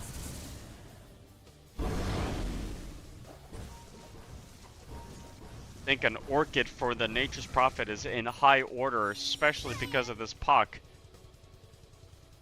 But he's opting to go for BKB instead. A BKLMNO ABCDKB.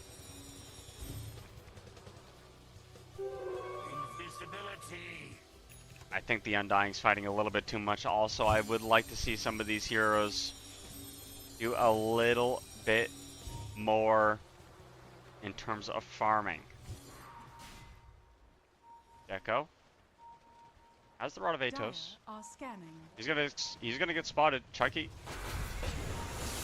is not gonna be the one initiating. It is actually gonna be the Shaman now. Deco is dead, but Mamangdaya, maybe the next one up. The mech doesn't come out in time. Mamangdaya with the blink up, but they find the Void Spirit on the side. Anya gets that kill. No problem. Glimpse was, I believe, on the Nature's Prophet. No Axe Blink for another 2 seconds.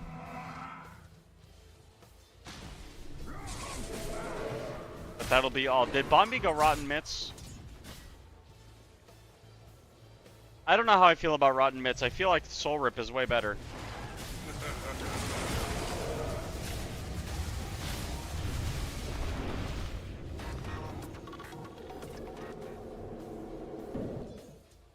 The Soul Rip cooldown is really low.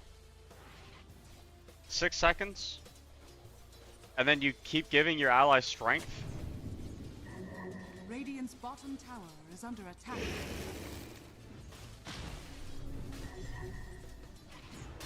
He's probably dead though, to be fair. Yep. Heals up. Can't walk away.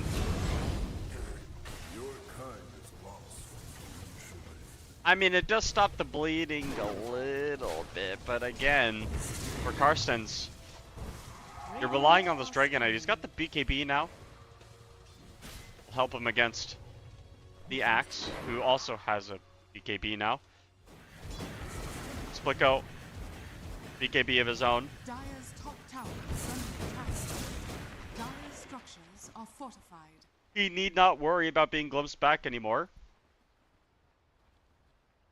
Most of this net worth difference is in the supports, however. The Carstenz supports have been doing a lot of fighting. They've been doing a lot of trying to, you know, help. Is being initiated on, and that does mean that, you know, Undying, he was a bit more of an item-related hero.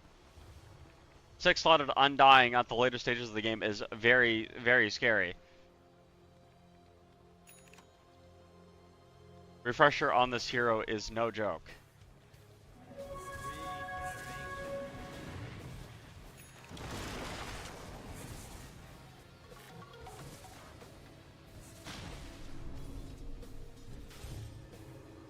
I do think that this is probably one of the best patches of Dota we've ever had. I really like the Wandering Waters patch so far. This new map is a lot more dynamic, a lot more fun to play around. There's more high grounds, more low grounds. Very fun. Blink in, they find two, and they're going to get the bombing die as well. Can they get the follow-up? Oh, can they? I think the question is, can Carstenz get out? Dragonite, a little bit out. Chucky in some trouble. Pops to BKB, turns around with the top, but the Hex is going to be on to Leon Baby instead. Shackle there.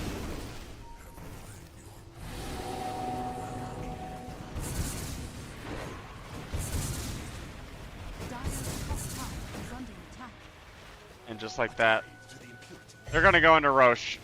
3 important kills, 2 of them cores. Kopite are having themselves a pretty fun game of Dota 2, I would imagine.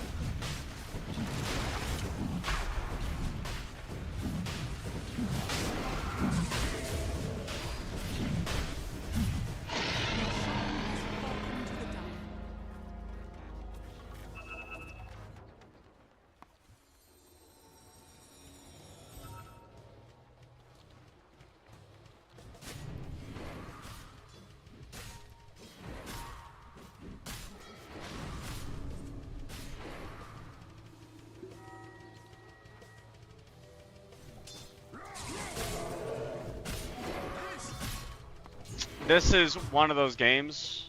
Oh my goodness, it's heating up. Hold on, give me a second. This is one of those games that you imagine to yourself, had the lanes gone better for Carstenz, what position could they be in? Because some of these team fights are brilliant from them. Yet, this keeps happening, right? They have the puck. Maybe gets caught out here. Nice wards. Scan will bring the fact that Mamang Daya is here. Blink forward. That was a good idea. But they don't get the puck. And just like that,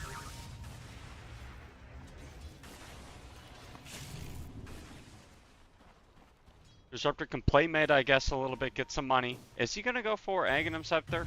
He's got him. Oh, that. Okay, Aghanim Scepter is like a 20-minute item from now. Idea. Radiant's top tower is under attack. Radiant are scanning. Radiant's top tower has fallen. Dire's bottom tower is under attack. Blink forward, they find the Void Spirit. Fear's gonna be able to save him for a little bit, and they're gonna just double jump, get out of there. Chucky finds WTD with the Blade Mail also. That'll be another dunk. Okay, look, make their way over to the Mamang Daya puck. No blink for Axe for another 7 seconds, and the puck is gonna have to figure out a way out of this one. Gaunt blinks underneath the tower. Blink forward, they find the puck. Blink forward again for Anya as well. That's gonna be another dunk. And the creeps are gonna make their way mid.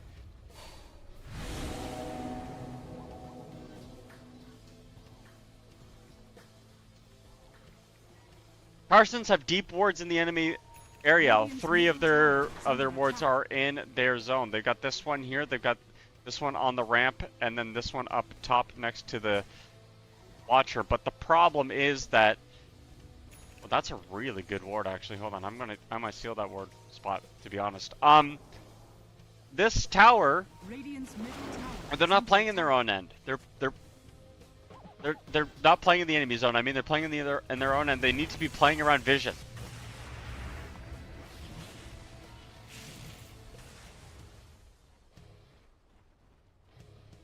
Even if you're behind, you want to be near your wards.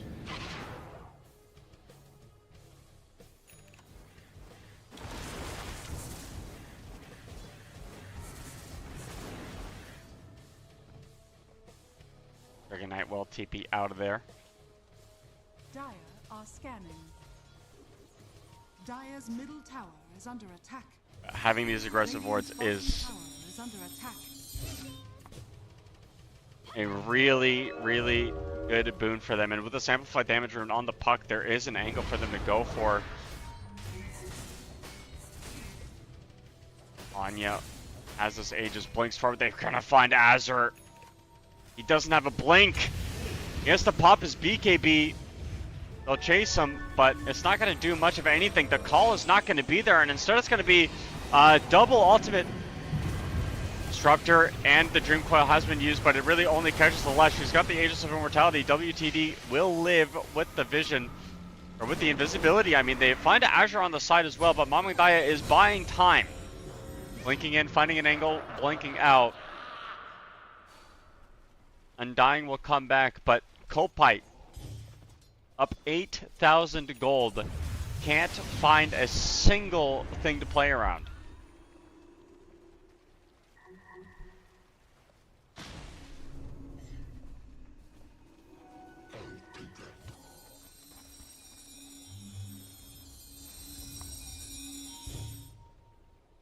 That is the big problem. Leon, baby! They find him. Picked wrong, Chucky. Good try, though. Radiant's middle tower is under attack. Awesome will find the Void. Shackle's there. They're gonna get the TV from Splicko. Call and death. What happened? Axe happened. Axe did happen.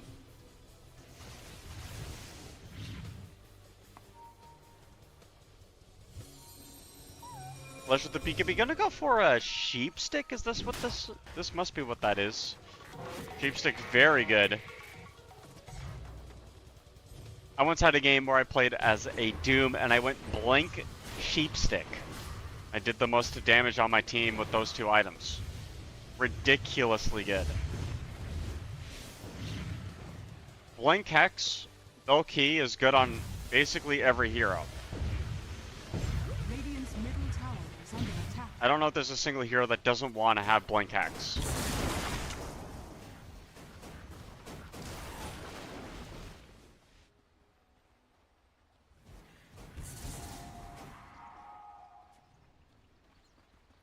Dire's top tower is under attack.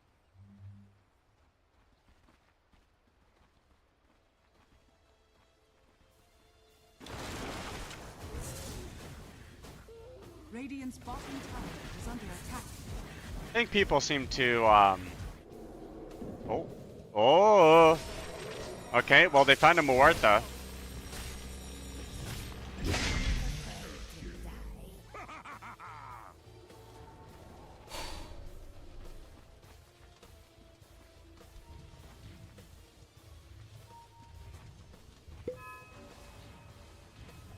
Okay. Kopite are still in the driver's seat. By quite a large margin. Again, most of that is in the supports. The cores are farming pretty well on Carstenz, though I believe it's the experience that is low on their behalf. Yeah, 17 on Leon Baby, 19 on Mamangdaya. Azure's doing well. 423 CS. At some point, you're gonna want to fight.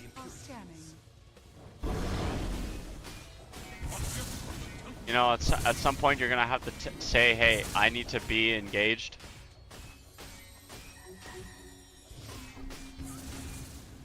Need to be ready.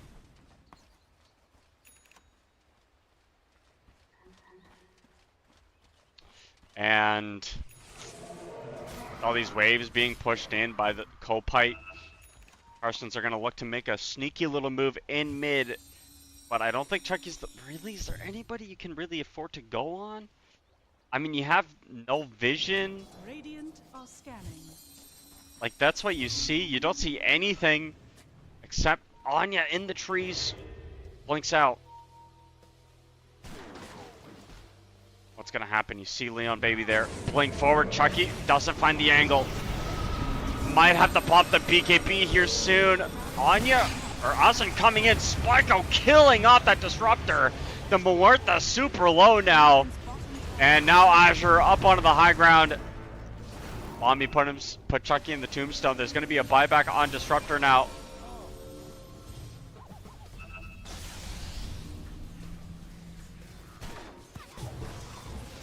We'll see what they want to do, but they get the gloves on Asen. I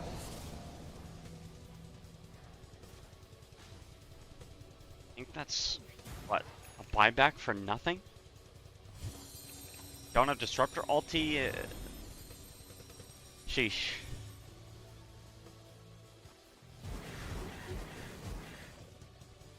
Not looking very good.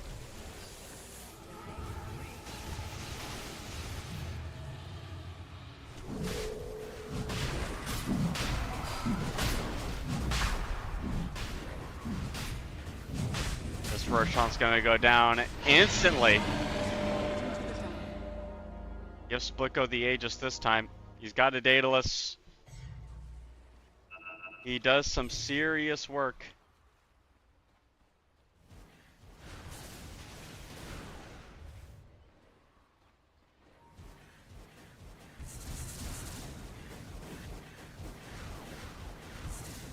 Dire's top tower is under attack.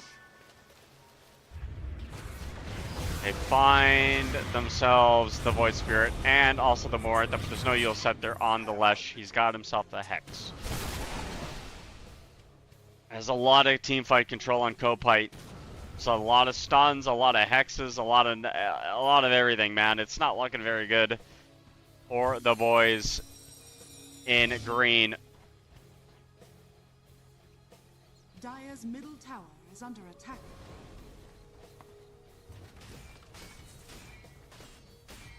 Dire are scanning. Radiant's bottom tower is under attack. Radiant structures are fortified.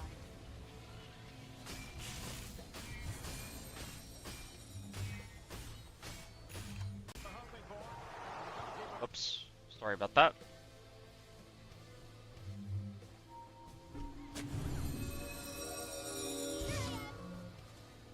Radiant's bottom tower is under attack.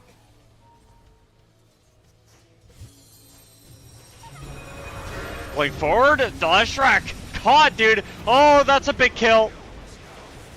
That's a big kill. Nobody was ready. They find the shaman as well.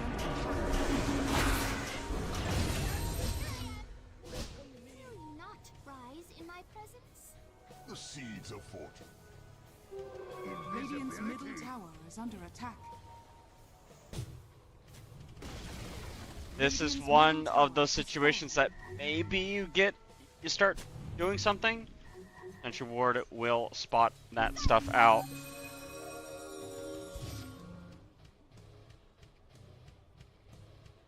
Dire's top tower is under attack. Okay, and just like that, I think we're back to nothing. Lotus Orb on the Lotus Orb, really? Okay. Gem on the axe. The vision game for Carstenz is about to be a lot darker, but they do have things to play for. 15,000 gold lead for the Dire at this point. Win probability is saying, yeah, it's about 75. I would agree with that. I don't think Kopite have Dire's top tower is under pushed. attack.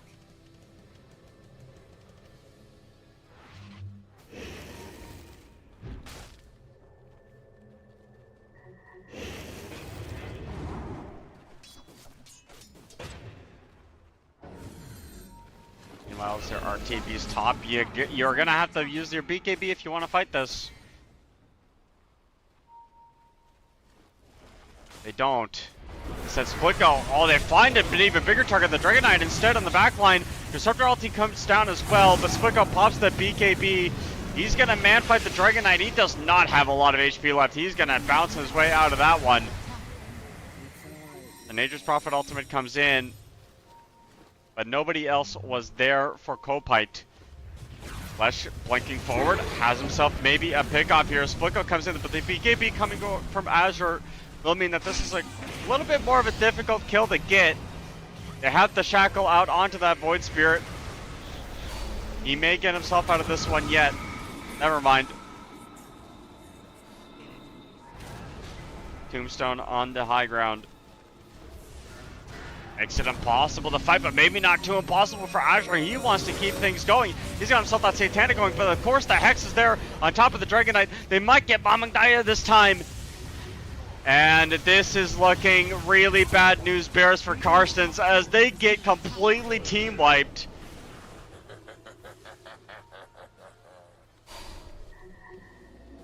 That is absolutely not the way you drew it up.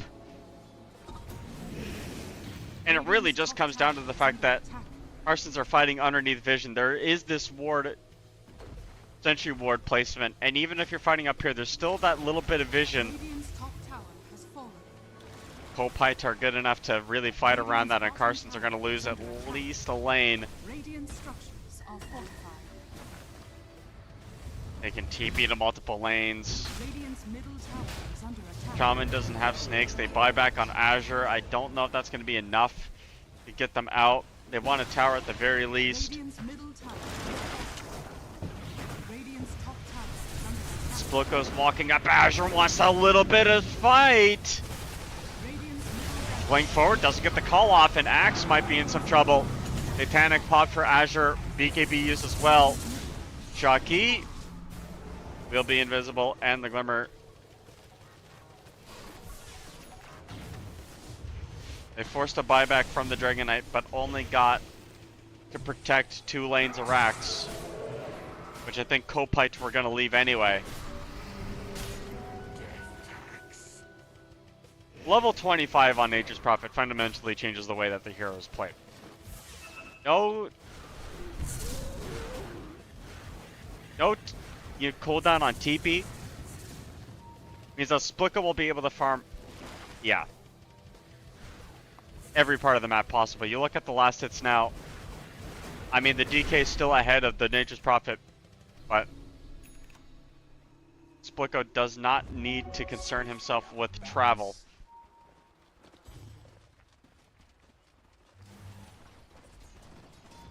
Can always TP out of fights, get back to the fountain, TP in once again, and be ready for action. And the glimpse doesn't matter at that point.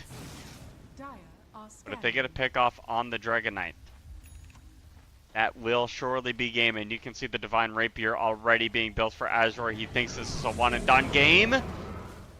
Can't quite get the catch. Chucky pops the Lotus. He's going to get glimpse back.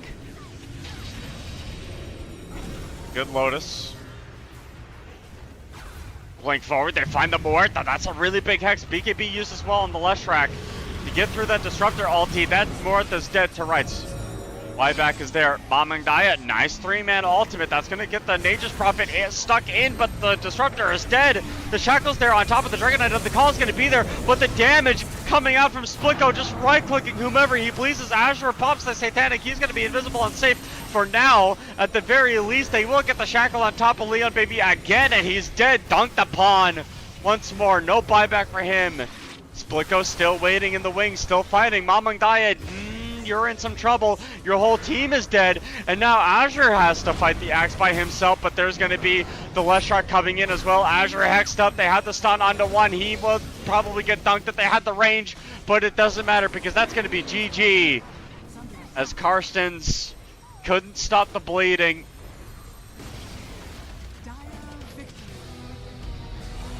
And game one is going to firmly go the way of Kopite. Even though there were a couple of breaths of air for Carstenz, you would be forgiven for thinking that they had a chance. The support duo, not their fault, they couldn't get anything done. Slicko was way too farmed.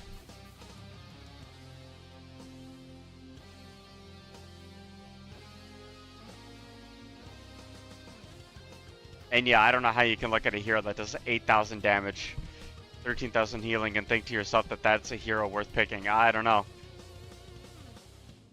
I mean, I guess, like, he outperformed, if you look at heal plus damage, outperformed both supports on Carstenz, but to be honest with you, again, it's not that I dislike the hero. Just don't believe that it's one of the stronger heroes at the moment. I do think there are much better options. And to be honest with you, he can soak damage, that is true. But to be honest with you, again, we're talking about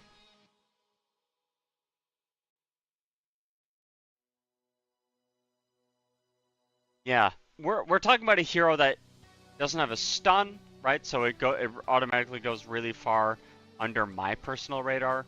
Talking about a hero that needs some items, goes a little bit under my radar. We're talking about a hero that overall can struggle in games, but this game it won, so why should I complain? Game 2 between these two teams is going to be coming up after this quick break. Please do not go anywhere.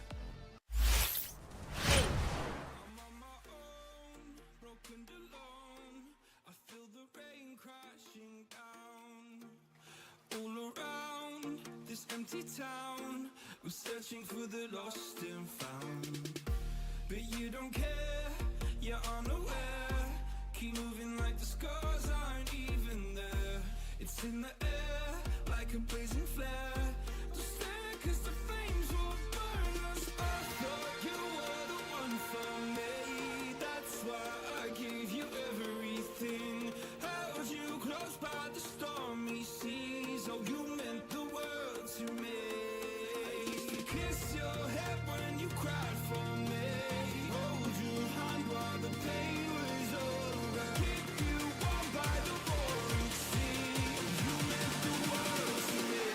the world to me. Shadows in the atmosphere, charting the stratosphere. I prayed for you and kept you near, in hopes you'd chase away my fears. I'm on my own, you made it so, and now I'm chasing nightmares too. I used to run with you through the great big leaves, laugh at you when you laugh at me, hope for us because I believe the home was just you and me. I thought you were the one for me, that's why I gave you everything, held you close by the stormy seas, oh you meant the world to me.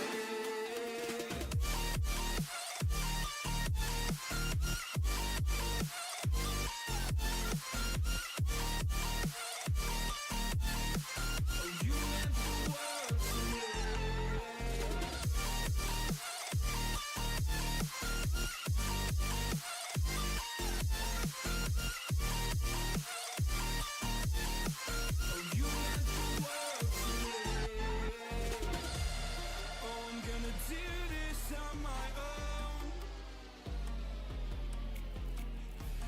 point in blaming you, you did not know. Oh. I thought you were the one for me. That's why I give you everything. Held you close by the stormy seas. Oh, you meant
the world to me.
Someone to be saved, someone to clean up and tame. Oh, some things never change, never change. Oh. You think I would look pretty on your arm once you cover up my bruises and battle scars, but it always ends the same.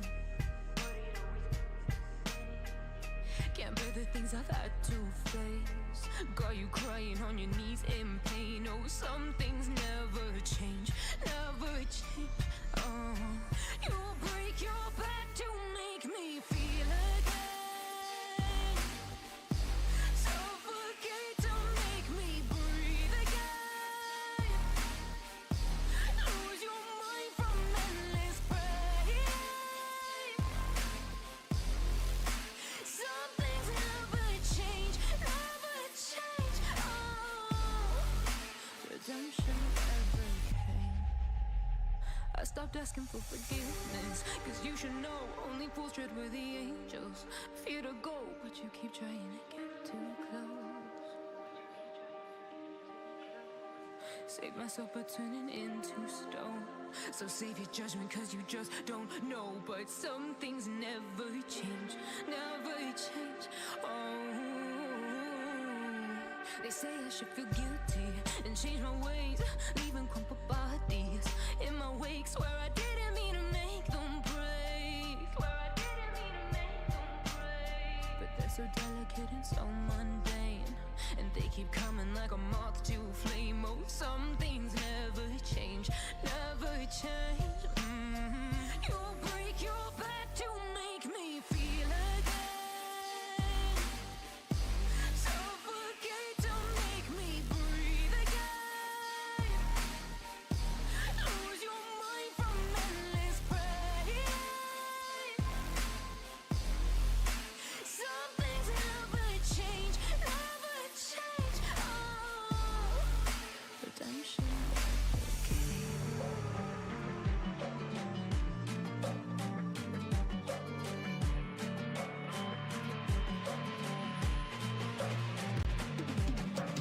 If we are one grain of sand in the middle of the ocean, can you try to understand how our touch can cause explosions?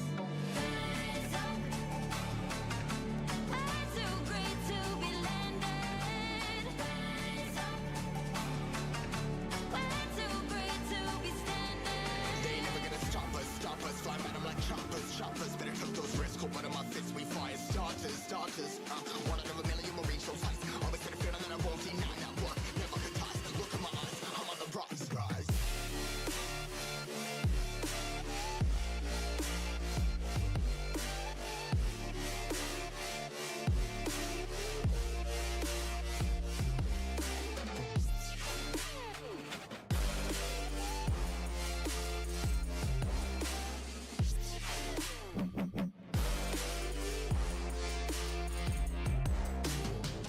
Rise, put in my size, trying to make sense of it all comprise. Yeah, highs, been in these skies. Never stuck down, feeling paralyzed, but I'm up now, we all too late to fall. Yeah, anyone coming up, I left them all. Never look down when it's risk involved. They got guts, got a lot, I gotta waste it all. Ain't got no feelings, we just floating.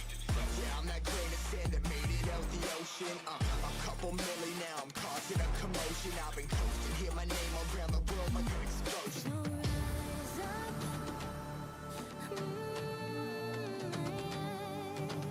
rise up.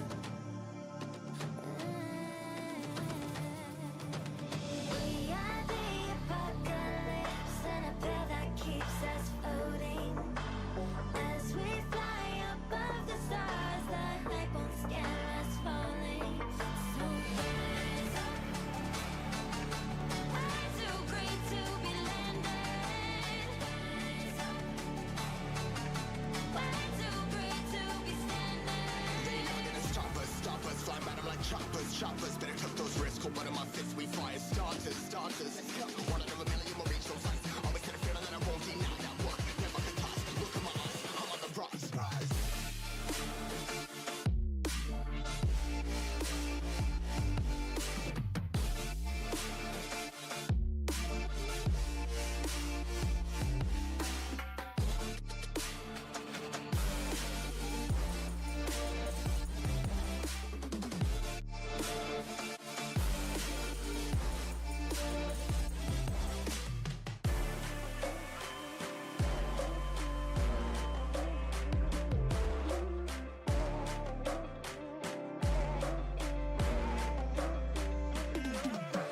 Ain't no love like real love, but it goes so fast.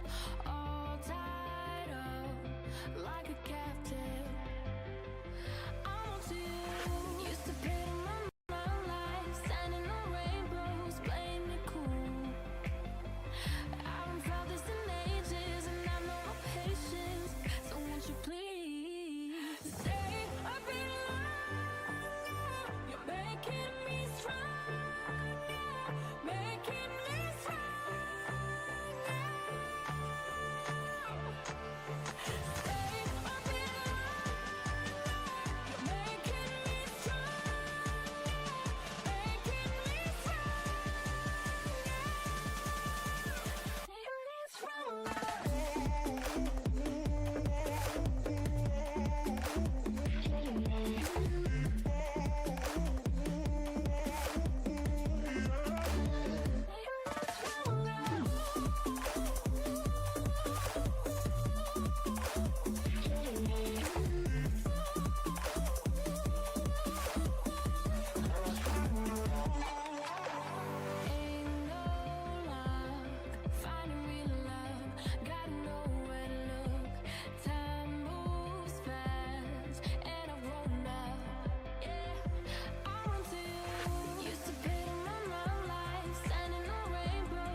Hello,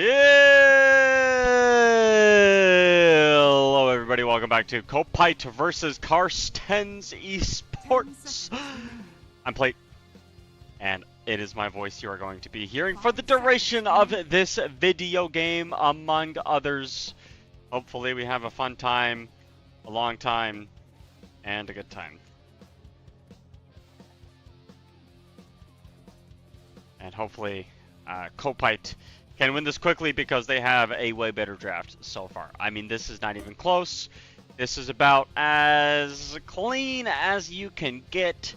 Dawn, SF, and Tusk versus Disruptor. Tiny. Tusk with snowball saves against the glimpse from Disruptor, and of course, the lane of SF and Tusk is just absolutely detrimental. Timbersaw doesn't change it. Timbersaw is going to struggle in the lane against the raise damage from SF. Assuming this is an SF carry, you could even go for something else if you wanted to, like an Ursa. 10 seconds remaining. Tusk plus Ursa is a terrifying combination of heroes that would make any Timbersaw player quiver with fear. Good caster, by the way. Fear is a good guy. Don't know him personally, but good guy all around.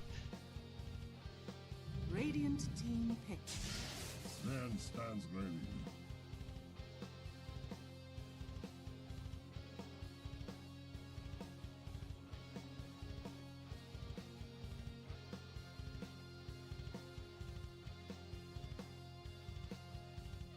Ten seconds remaining.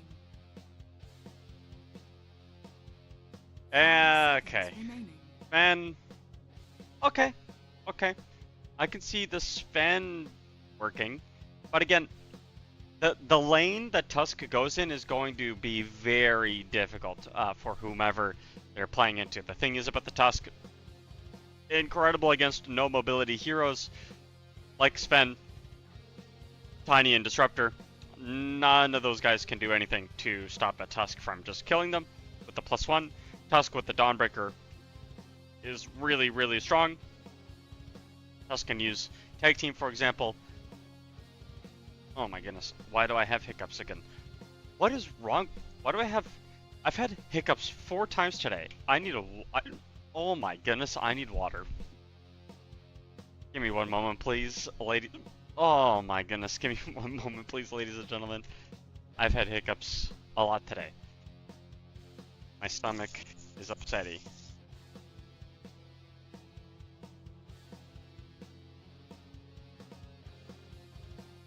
And with an upset stomach, you gotta take care of it. I don't know if upset is the right word for it, but the fact that I keep getting these hiccups is quite annoying.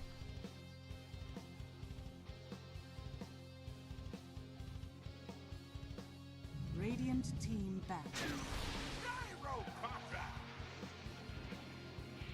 Gyrocopter. Okay.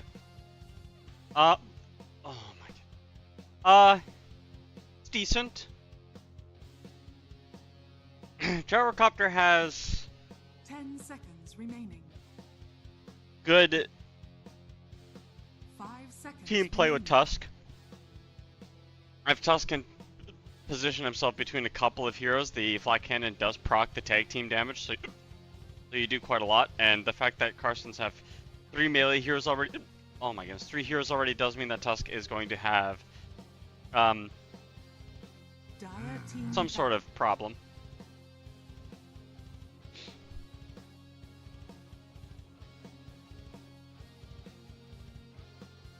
Dire team back. Radiant team back.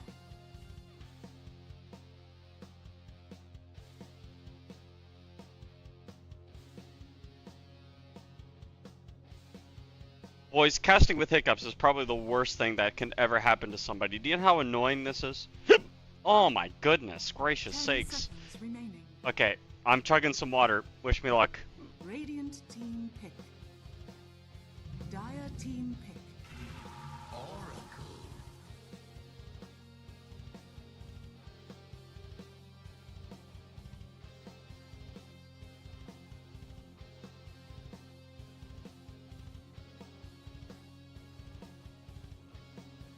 Hopefully that helps. Seconds remaining.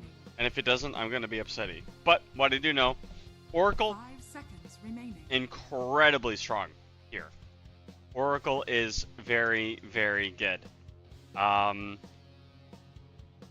Save Hero stops a lot of the damage from Disruptor. Tiny combo does no damage if Oracle's saving them. Choose your hero. Now, why would you pick Phoenix into a Dawnbreaker?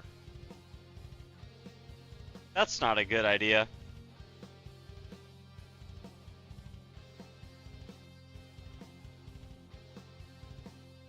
Okay.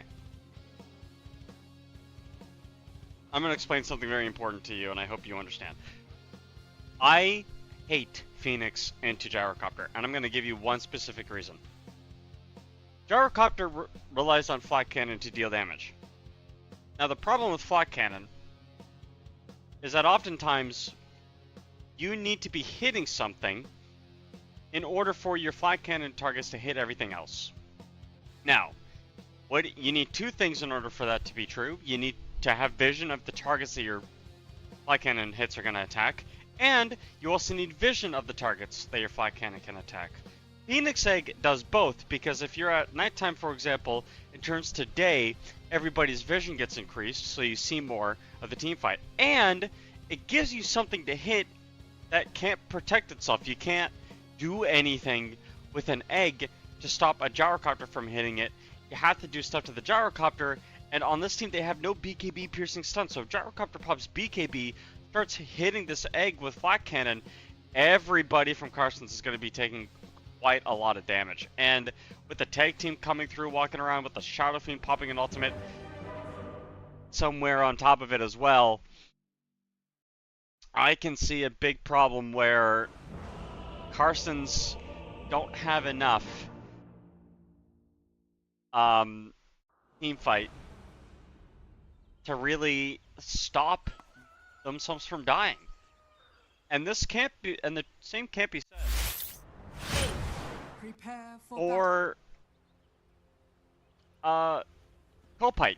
Kopite have Dawnbreaker, so they have a global save hero. They have Snowball save. They have an Oracle save. They have, you know, 2 pure damage dealers. SF does need some defensive help. So does Gyrocopter. Gyrocopter needs some defensive help, but those are 2 heroes that just produce damage by existing.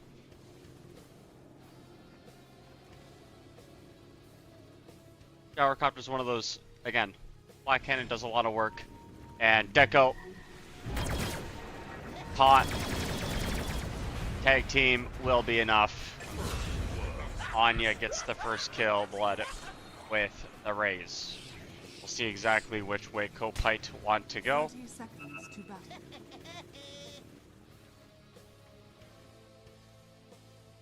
But this is a decent ward.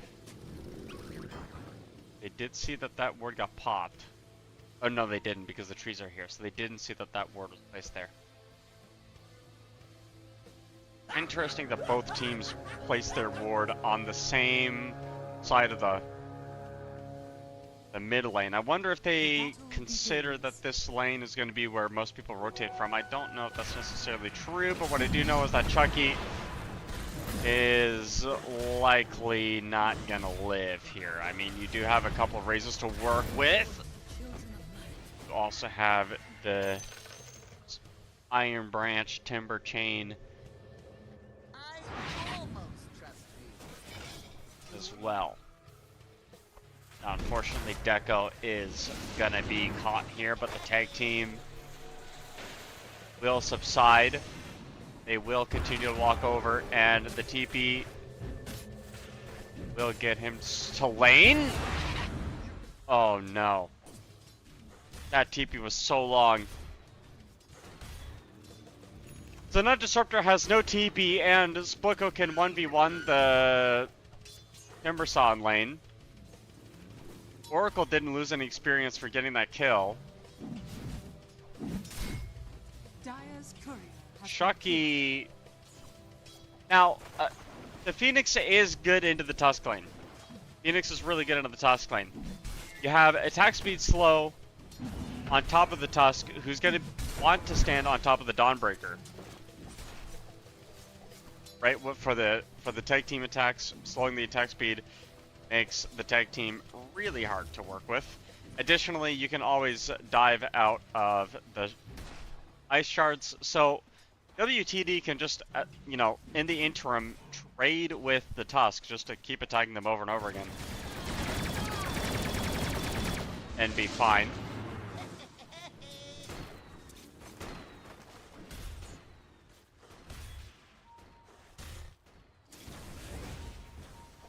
Mid lane, it's going to be SF against a Tiny. I haven't seen Tiny mid in forever. I can't imagine this goes well for Tiny either. I feel like SF probably dominates that lane with 20 CS. But Mamangdaya will do the old get both runes with the TP play.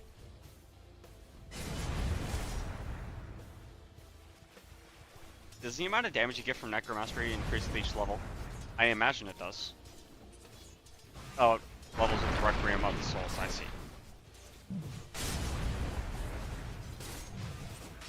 Mamangdaya does not have Toss leveled up. It's fine.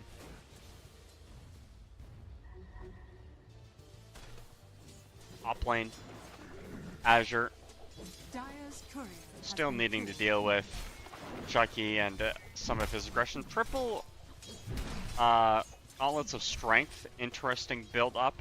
I wonder if that's just the meta right now.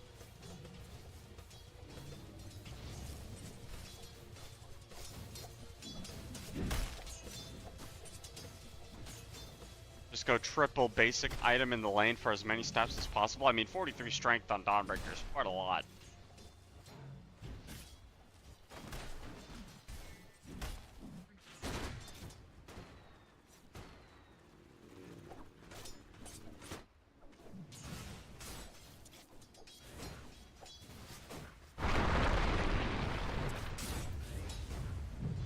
SF is dead. For some reason, decided that he could man fight Mamangdaya like that. Did not respect the damage.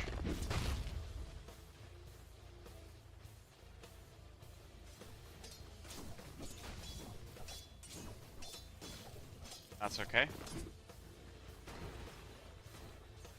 Who knew? Disruptors oh no. Oh no.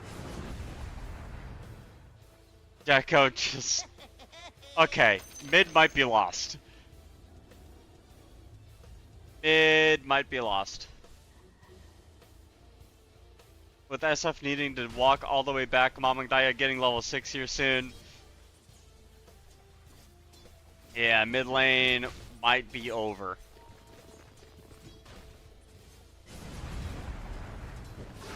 This is a really nice play from Deco to get over into the mid lane and stop the SF from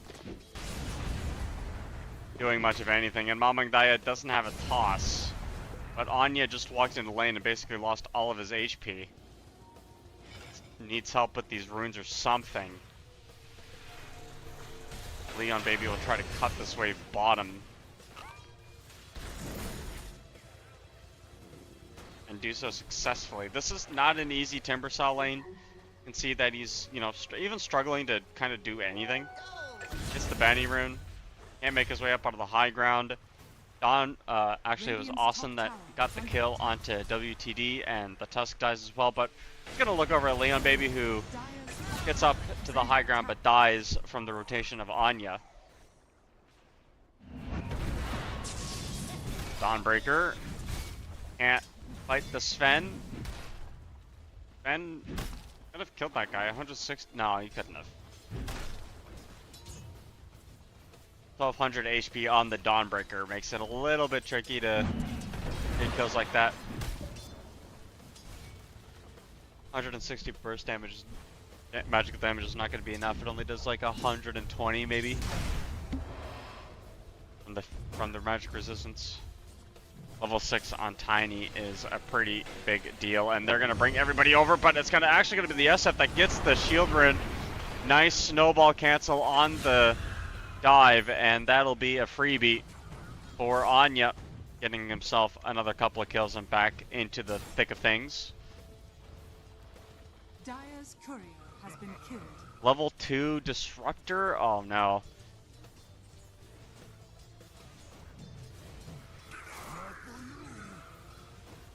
That's really low for my liking. TP's up top, however, as Azure's getting dove. It'll likely be the Tusk that dies here. Caught himself trapped, and the toss in will get the kill there.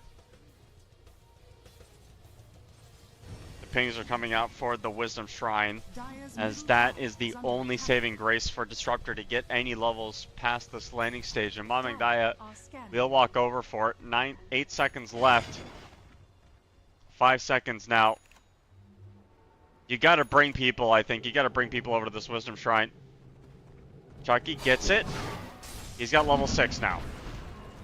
Could get glimpsed. He's just gonna fight Deco instead. Finding an angle. Snowball is in, and Deco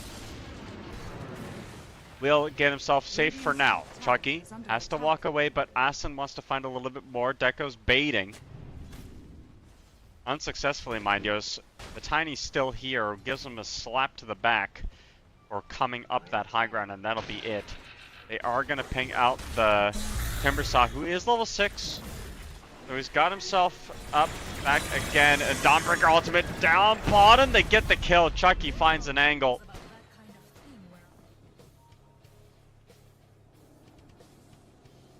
That is... Well, Chucky's not doing the best. The thing about Dawnbreaker is you do not need a lot of items on the hero to actually contribute to the game. You can just buy an egg and set there and a blade mail and be fine. Went back up to the portal though. Try and you know, get back to his lane, but ended up dying for it. Which is, you know, what happens sometimes. Azure will be able to use his ultimate to farm up some camps. I think Anya just needs to AFK farm. You know, keep raising jungle creeps. Be efficient with those farming patterns. Bombi's got a ward. Sentry ward, I mean. Blocking the camp.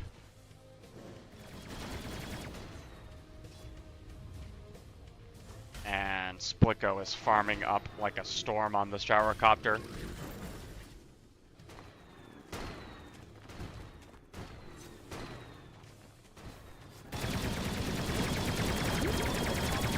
Is under attack.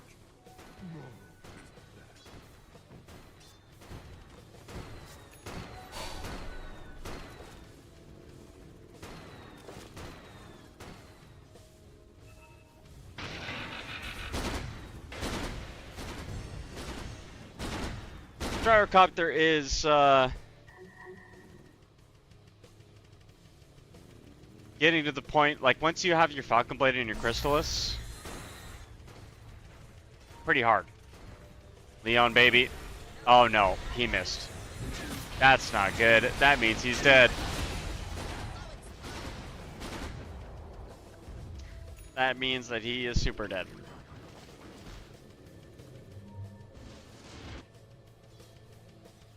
Oh, he got glimpsed back. That's so funny. Did he? There was a glimpse. I don't know where it was though. EP's in bottom. They want to find Bombi here. He does have level 6. And he's just gonna ult himself. He does not have a TP, however. Splicko's walking over. The Dawnbreaker ultimate is down. On top of Mamang Daya, the stuns are gonna be there. That's all the follow-up they need. Leon baby in with the TP, but they bring over the Phoenix as well. Asen walking forward. They have Anya as well. The turnaround, the ultimate gets popped in the tree line. Just like that, they get one kill. Leon baby will get himself out of there. The mobility is a little bit too strong right now. Bombi charging forward. This is not the hero you want to be locked and loaded all the way up there. They get the tower. That Crystallis pickup is there. Nice kill from Bombi from the ward up out of the high ground. Beautiful spot for it.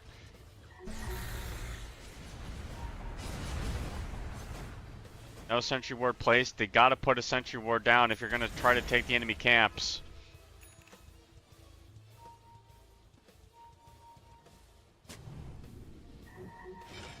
know where Bombi is.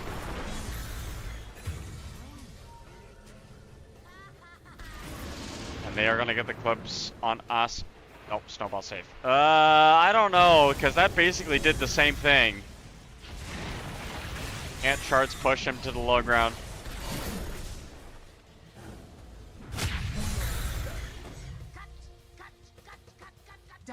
So, you know, a bit of that lead shaving off. Kopite a little bit too aggressive on the support duo in the enemy triangle. Gotta place that sentry ward down and D ward if you're gonna walk in like that. That ward got 2 kills.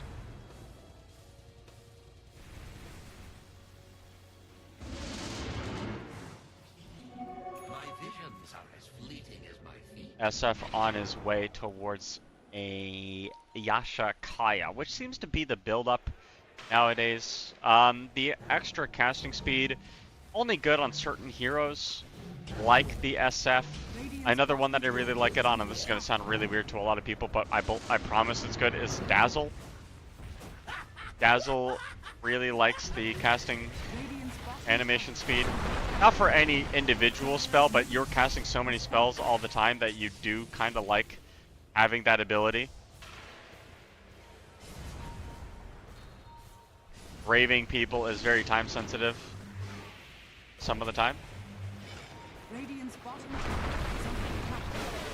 Avalanche is down. Dawnbreaker ultimate with the sun coming in.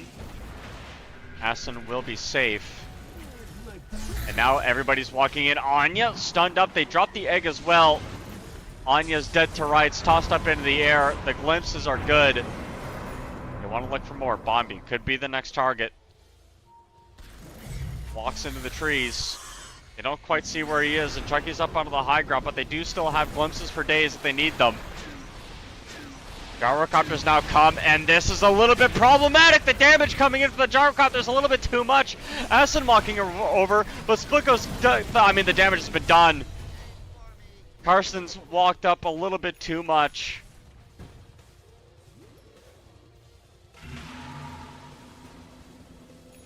They didn't have to force it that hard, and Splitgo coming in the nick of time with a beautiful ultimate. The call down was perfect.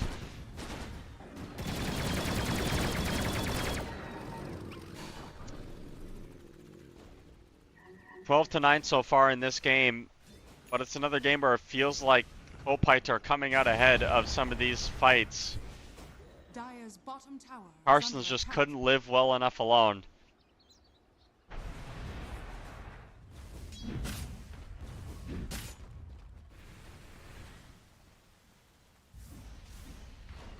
Asin with the blink here soon on the Tusk.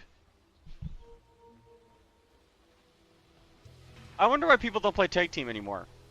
Is it are the range changes like really that detrimental to the hero? I guess tag team is just so good, right? Radiant's bottom tower is under attack.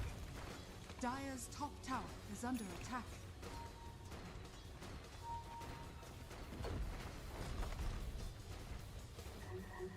My only problem with adding tag team is that it doesn't look like, it looks out of place. It doesn't look like it's the same shade of blue as the other spells. Radiant's bottom tower is under attack. I think Dota could go for a mass rework of how some of these buttons look, to be honest with you. Not all of them, but like most of them are outdated.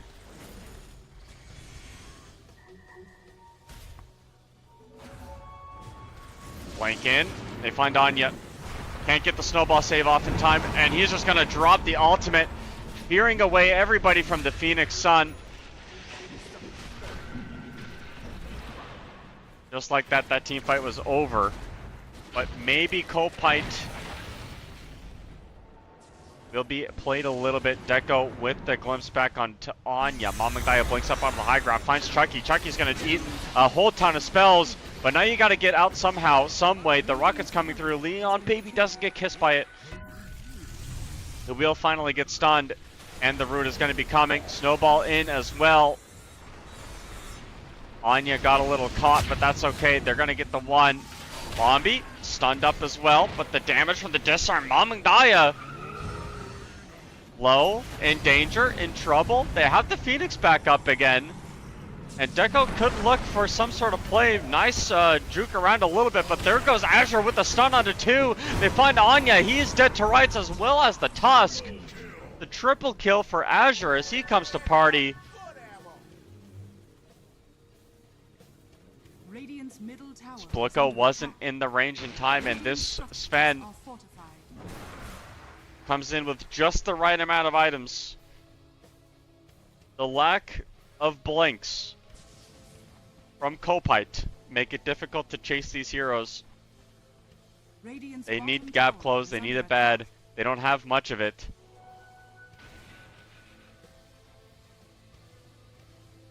Radiant's middle tower is under attack. Radiant's bottom tower has fallen. Another glimpse mid for fun.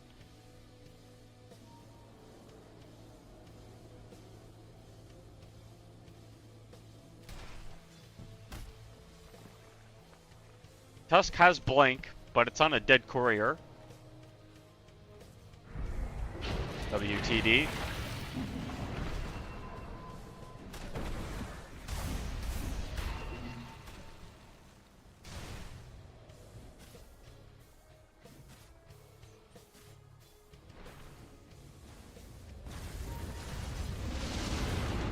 Another glimpse on the SF, dude, that must be so annoying.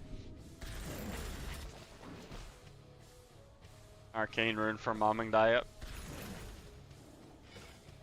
Yeah, these glimpses are super awkward, but again, it really feels like Kopite are lacking that gap close. The BKB on Spliko is gonna come in and help. He hasn't died yet. He's gotten some, assists.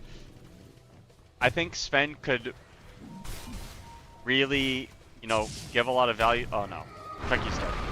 I think Sven could really give a lot of value to his team by building by buying the shard. I know it's 1400 gold for no damage, but the thing about the shard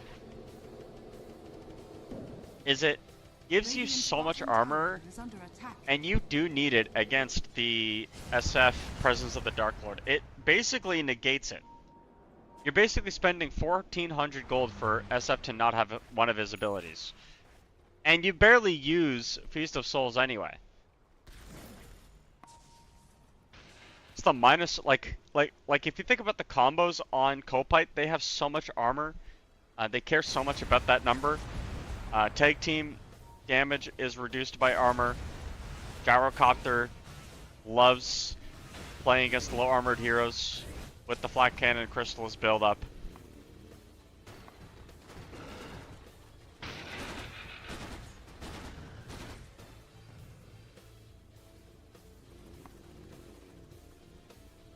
So much you like about that item on this hero. Or that, armor reduction. Desolator, not an item you want to get on this hero because it doesn't do anything for Flak Cannon.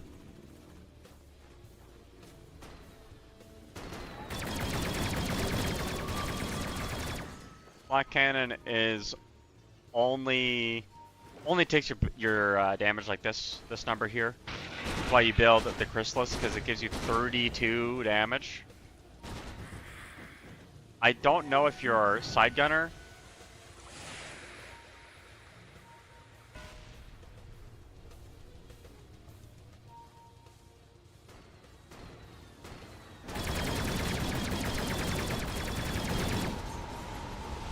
Blink in. Okay. Anya finds a kill, but then Chucky dies on the other side of the map. But that should be a Torment to kill. A shard for Asan. Which I find... Oh.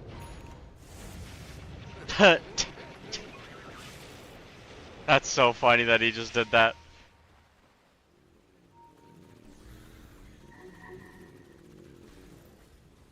Spliko should be fine. Top tower is under attack. But they are going to lose this Wisdom Trend if they're not careful. Maybe BKB that off. Nah, they're just going to find the kill on the Disruptor. Not worth using a BKB there, I agree.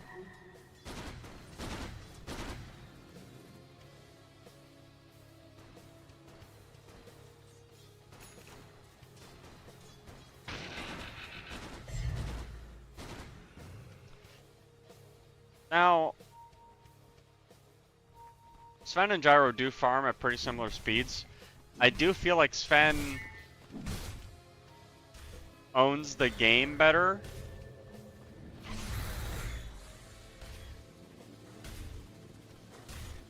Later on, Gyrocopter, dude, this is a crazy bait.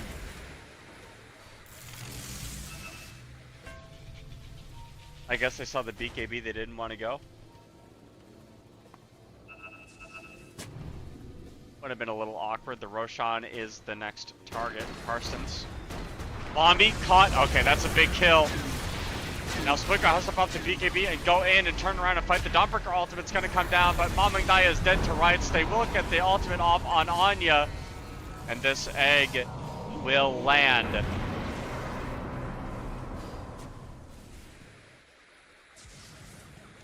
One for two. Kopite will follow the rocket. The Deco is ready with that glimpse if he needs to.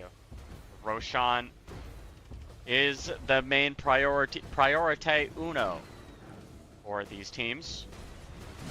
That's a big deal. You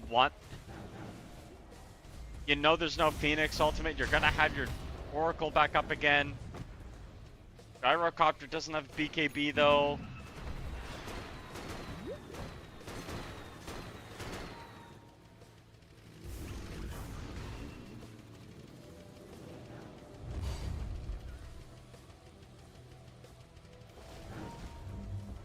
Kind of awkward. The smoke is decent. And they find one, they might find two. Oh, Mamangdaya in a world of hurt. Force staff forward. Asen can't get the ice shards going. That Disruptor ult did do a good job at saving people. Asen blinks back. Turns around with the Walrus Punch. The ice shards are there, and the Sven is in a huge amount of trouble. Anya coming in. Nice blink position. Didn't get glimpse back in time. That's a root onto two, and they're gonna find one. Leon baby trying to find an angle, but Asen is just owning these fights, man. The snowball there is there. The stun onto three from Mamangdaya. Dawnbreaker ultimate just gonna go right in and find the last of them all. Carstenz team wiped. That's gonna be the Roshan. So you lose your whole team. You get roashed. Radiant's top tower is under attack. And you're about to lose all of your outer towers in the span of, I'd say, 5 minutes.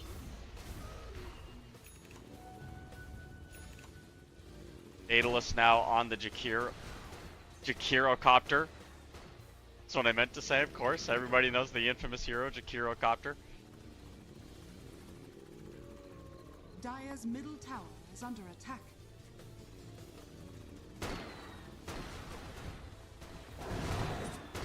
Radiant's top tower is under attack.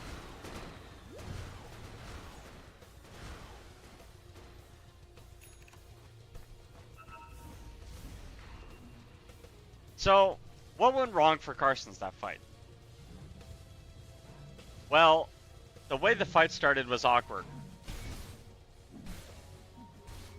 What is this ward placement? What does this do? Oh, it just gives you vision of this. I see. That's what it's... You didn't have any ultimates up. Like, your Disruptor ultimate you used, but it was kind of a whiff. It kept somebody alive, but then you kept fighting. You didn't really have Phoenix Egg at the time.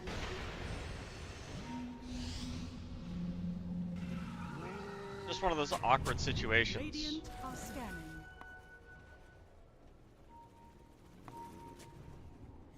It's a nice Ward Sentry Ward combo on the ramp. Want to find an angle. They're going to find Bombi, but he gets his ultimate off in time. The egg is dropped, and Anya's in some trouble here, but the BKBs have already been caught out.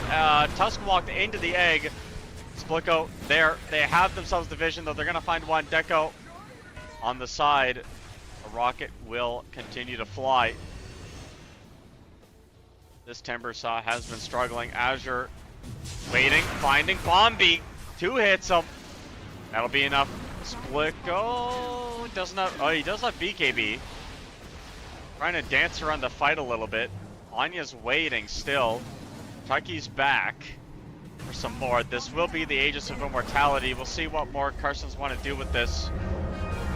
Anya's casting spells over, but the BKB is there, and that's one dead. Azure, they want to look for a little bit more here. The BKB will run out. Amangdaya with the blink as well. Dire's top tower is under attack. They find the trail over to the Tiny. Nice shards blocked by the Tusk.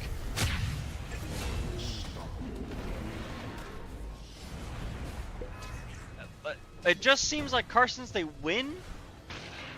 They get something, right? They got the Aegis. They get something else. They killed a few. Like they had the advantage in that team fight, and then they stayed a little bit too long. Dire's top tower. They don't cut their wins. They end up cutting their losses.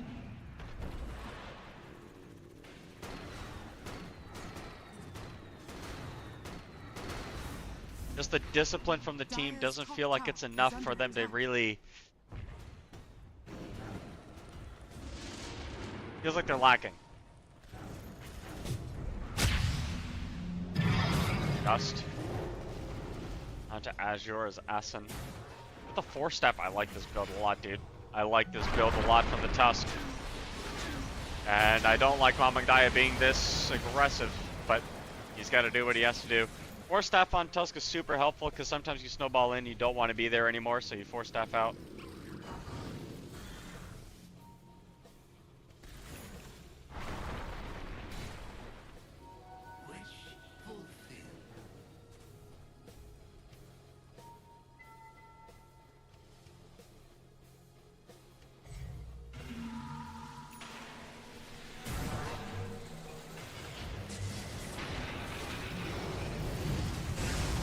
Ultimate onto 2. Oh my goodness, the Gyrocopter needs to be saved. They don't get the Dawn ultimate in time. They're gonna buy back on Disruptor. Chucky getting chased down here. He's got himself that Sun. It's not the good sign when you have the red thing on you.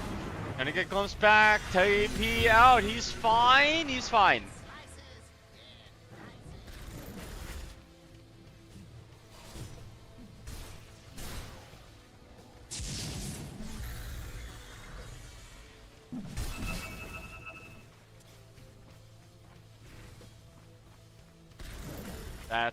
That's a decent fight. Radiant's middle tower is under attack.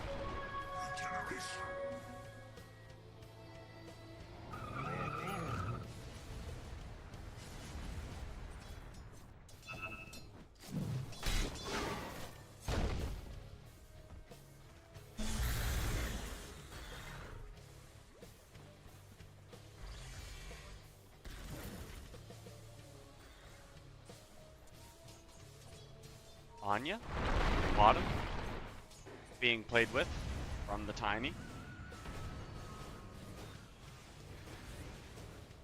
So this game, what's gone?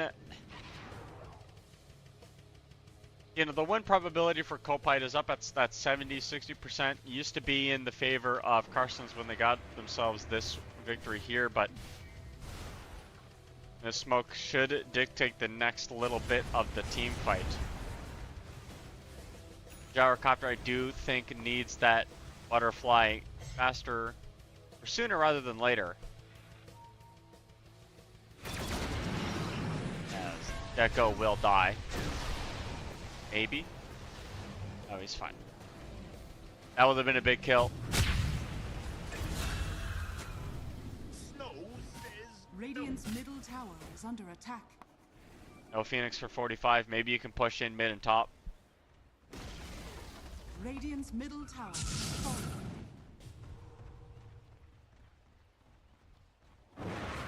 Maybe.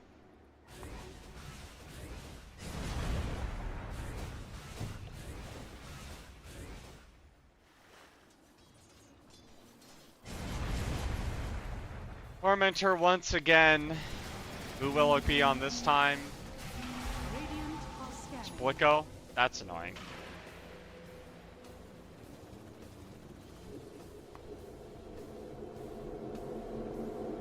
Black Cannon's very, very... Uh-oh. Chucky? They find him.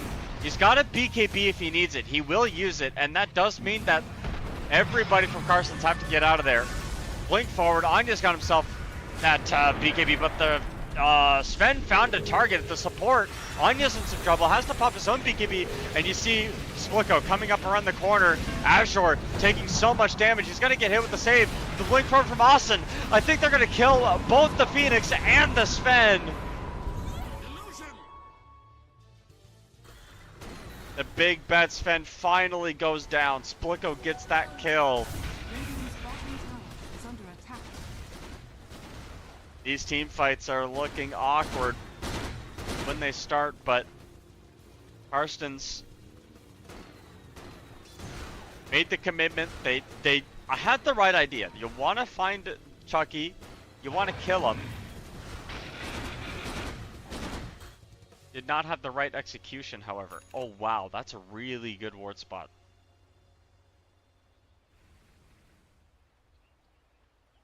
That's a very good ward spot. Dude, I gotta learn about these tricky ward spots, dude. How does this see up? Oh no, it's the illusion that sees up there. I see. Outside of the range, maybe you push it to the, like, on this stone, I guess. Yeah. Good wards. Support. If you're a support player, learn the ward spots.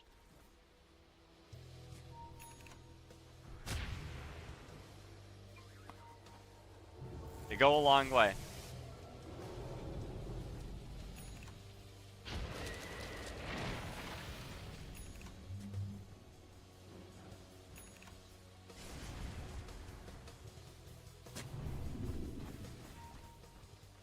Also, underrated, buy a gem.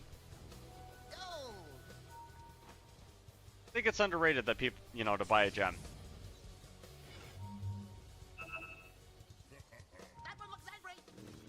Smoke up from Carstenz. They're trying to split up, but he blinks out in time. Bombi is there with the save that needed. Snowball's going to be there as well. They find the Sven. They're going to Dawnbreaker ultimate on top of all of this as well. The damage on top of the Sven is going to be way too much. Even with that BKB, they find Deco as well. Splicko coming in with that full damage, and Chucky is zoning off Carstenz. And just like that, I think the second rush will be taken by Kopite.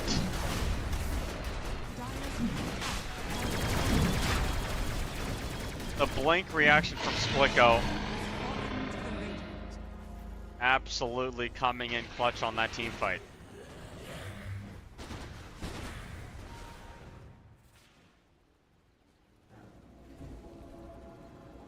Dire's middle tower is under attack.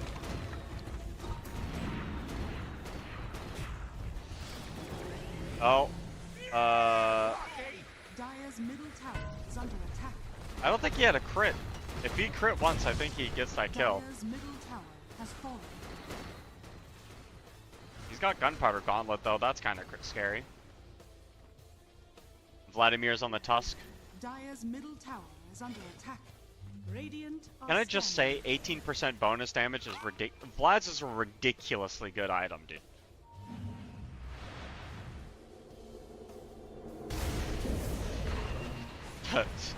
Yeah, that snowball's gonna last all the way over there. Dire's courier has been wait, they know that the Starcopter's not, you know, with anybody. Oracle's dead.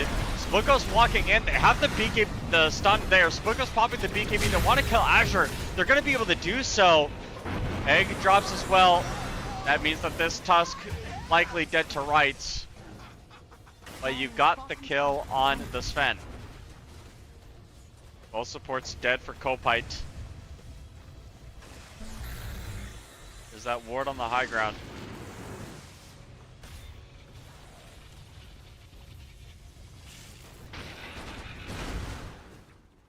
I feel like they can just kill this tower. And they do. Dire's bottom tower. That's a butterfly completed on Gyrocopter as well. He gets free courier also. Get off my lawn! Get off my lawn!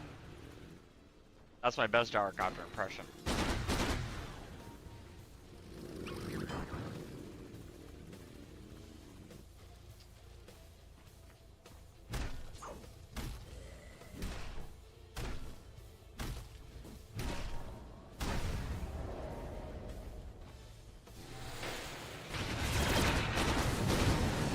Deco? Yes, guess he's finding out the pain real quick.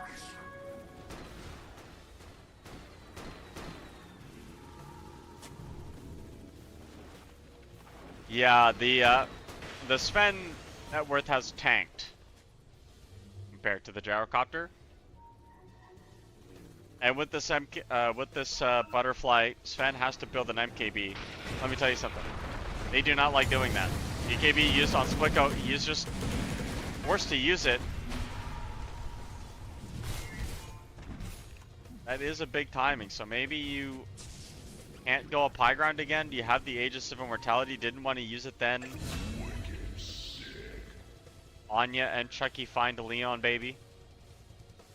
There's a Hex on Shadow Fiend now. That's a big deal. Blink Hex. Good on every hero.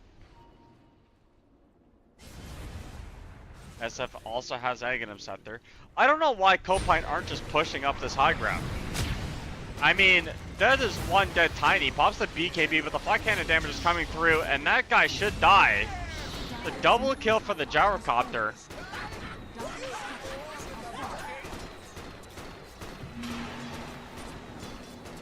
He'll be healed back up to full. Doesn't take towers the fastest, but that sometimes you don't need fast, you just need patience. Middle racks are down, and now with Shadow Fiend standing here with the presence of the Dark Lord, he didn't take that one.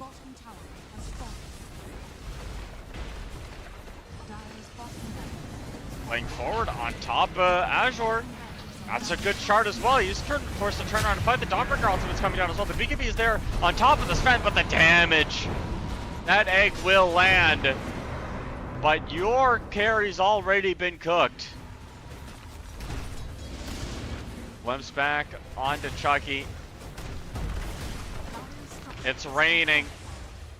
And it's healing up Kopite. They're ready to go back in once again. Azure finding that backline. They buy back on the Sven. Azure does not have any cooldowns though. The Tusk, dead to rights. No BKB for Sven, no ultimate. They're gonna keep going forward. Bombi's in some trouble, but the BKB from Splitco is gonna make himself walk up onto the high ground. Splitco is just ruining Worlds right now. They call game. Refresher's been used on the Phoenix. He's going to try his best. The Avalanche is there, but this is already game over as they get team wiped before the game ends.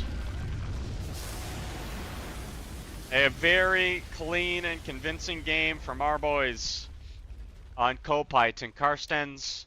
Well, they're going to lose, and that's an easy 2-0 for Kopite. I would say pretty successful game.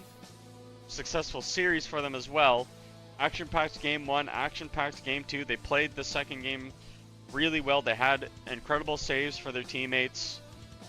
Chucky was there with the Dawn ults. They had Oracle on top of it for the healing, and just like that, Carstenz are gonna be starting the season on the back foot, but that's not the only foot you have, right? You got 2 feet. Get back up. It's not about how many times you fall, it's about how many times you get back up, and Carstenz, well, they just have to do that one time more this series. And for Kopite, of course, can take a relaxing little break because they got themselves this win. Talking a little bit more about the game. I felt like Azure played well, but when it comes to the one-on-one carry matchup, Splitko had way more support around him than Azure did. Azure did have a couple of really nice blink stuns onto 2, onto 3 targets, did the most amount of damage on his team. But as you can see for Kopite, even though Splitko was the outright damage dealer, well, actually, you know what? It doesn't. It's pretty much the same numbers for both teams when you look at the damage. But the healing numbers is what are the ones I want to show you. 8,000 for Dawnbreakers. It's 18,000 for Bombi. Even the Tusk with 3,500. I wonder if that's from the Vlads, right? Like, this is all pretty impactful stuff. That's what, 28,000 healing, which basically negates your mid impact in a team fight. You know what I mean? Like, you negate so much of that damage with the amount of saves that you had. And Carstenz eSports wanted to play an aggressive lineup. They had this Timbersaw that wants to go in. They have a Sven that wants to go in, and team fight to compensate with that, right? Like, your Sven's going in, your Timbersaw's going in, your Tiny's finding pickoffs, and then you Disruptor ulti and Phoenix ulti on top of that. Should have been an overwhelming team fight victory for Carstenz eSports each time, but they just had to go up against a Snowball save, an Oracle save, a Dawnbreaker save. It was just a little bit too much. And the savings, well, saving wins, ladies and gentlemen, and that's it for us for today. Thank you so much for listening in and watching a pretty good couple of series today. We got some more Dota action for us tomorrow. And again, thank you all for watching. See you guys on the flip side.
sun, searching for a longer day.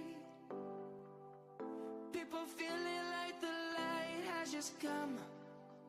We must never stop the way, yeah. Birds jumping and I hear my name, grasping into a life. Life is happy but it's so insane.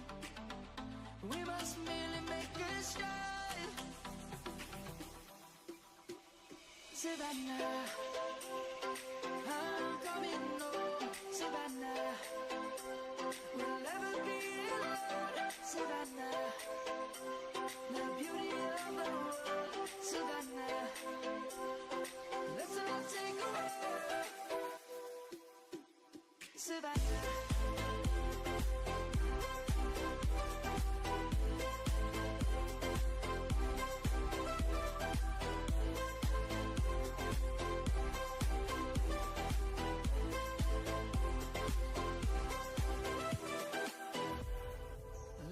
Gonna come. The birds have just begun. We will always take a stand for the people, for the land. Let's go back to when we were young. For the animals we stand.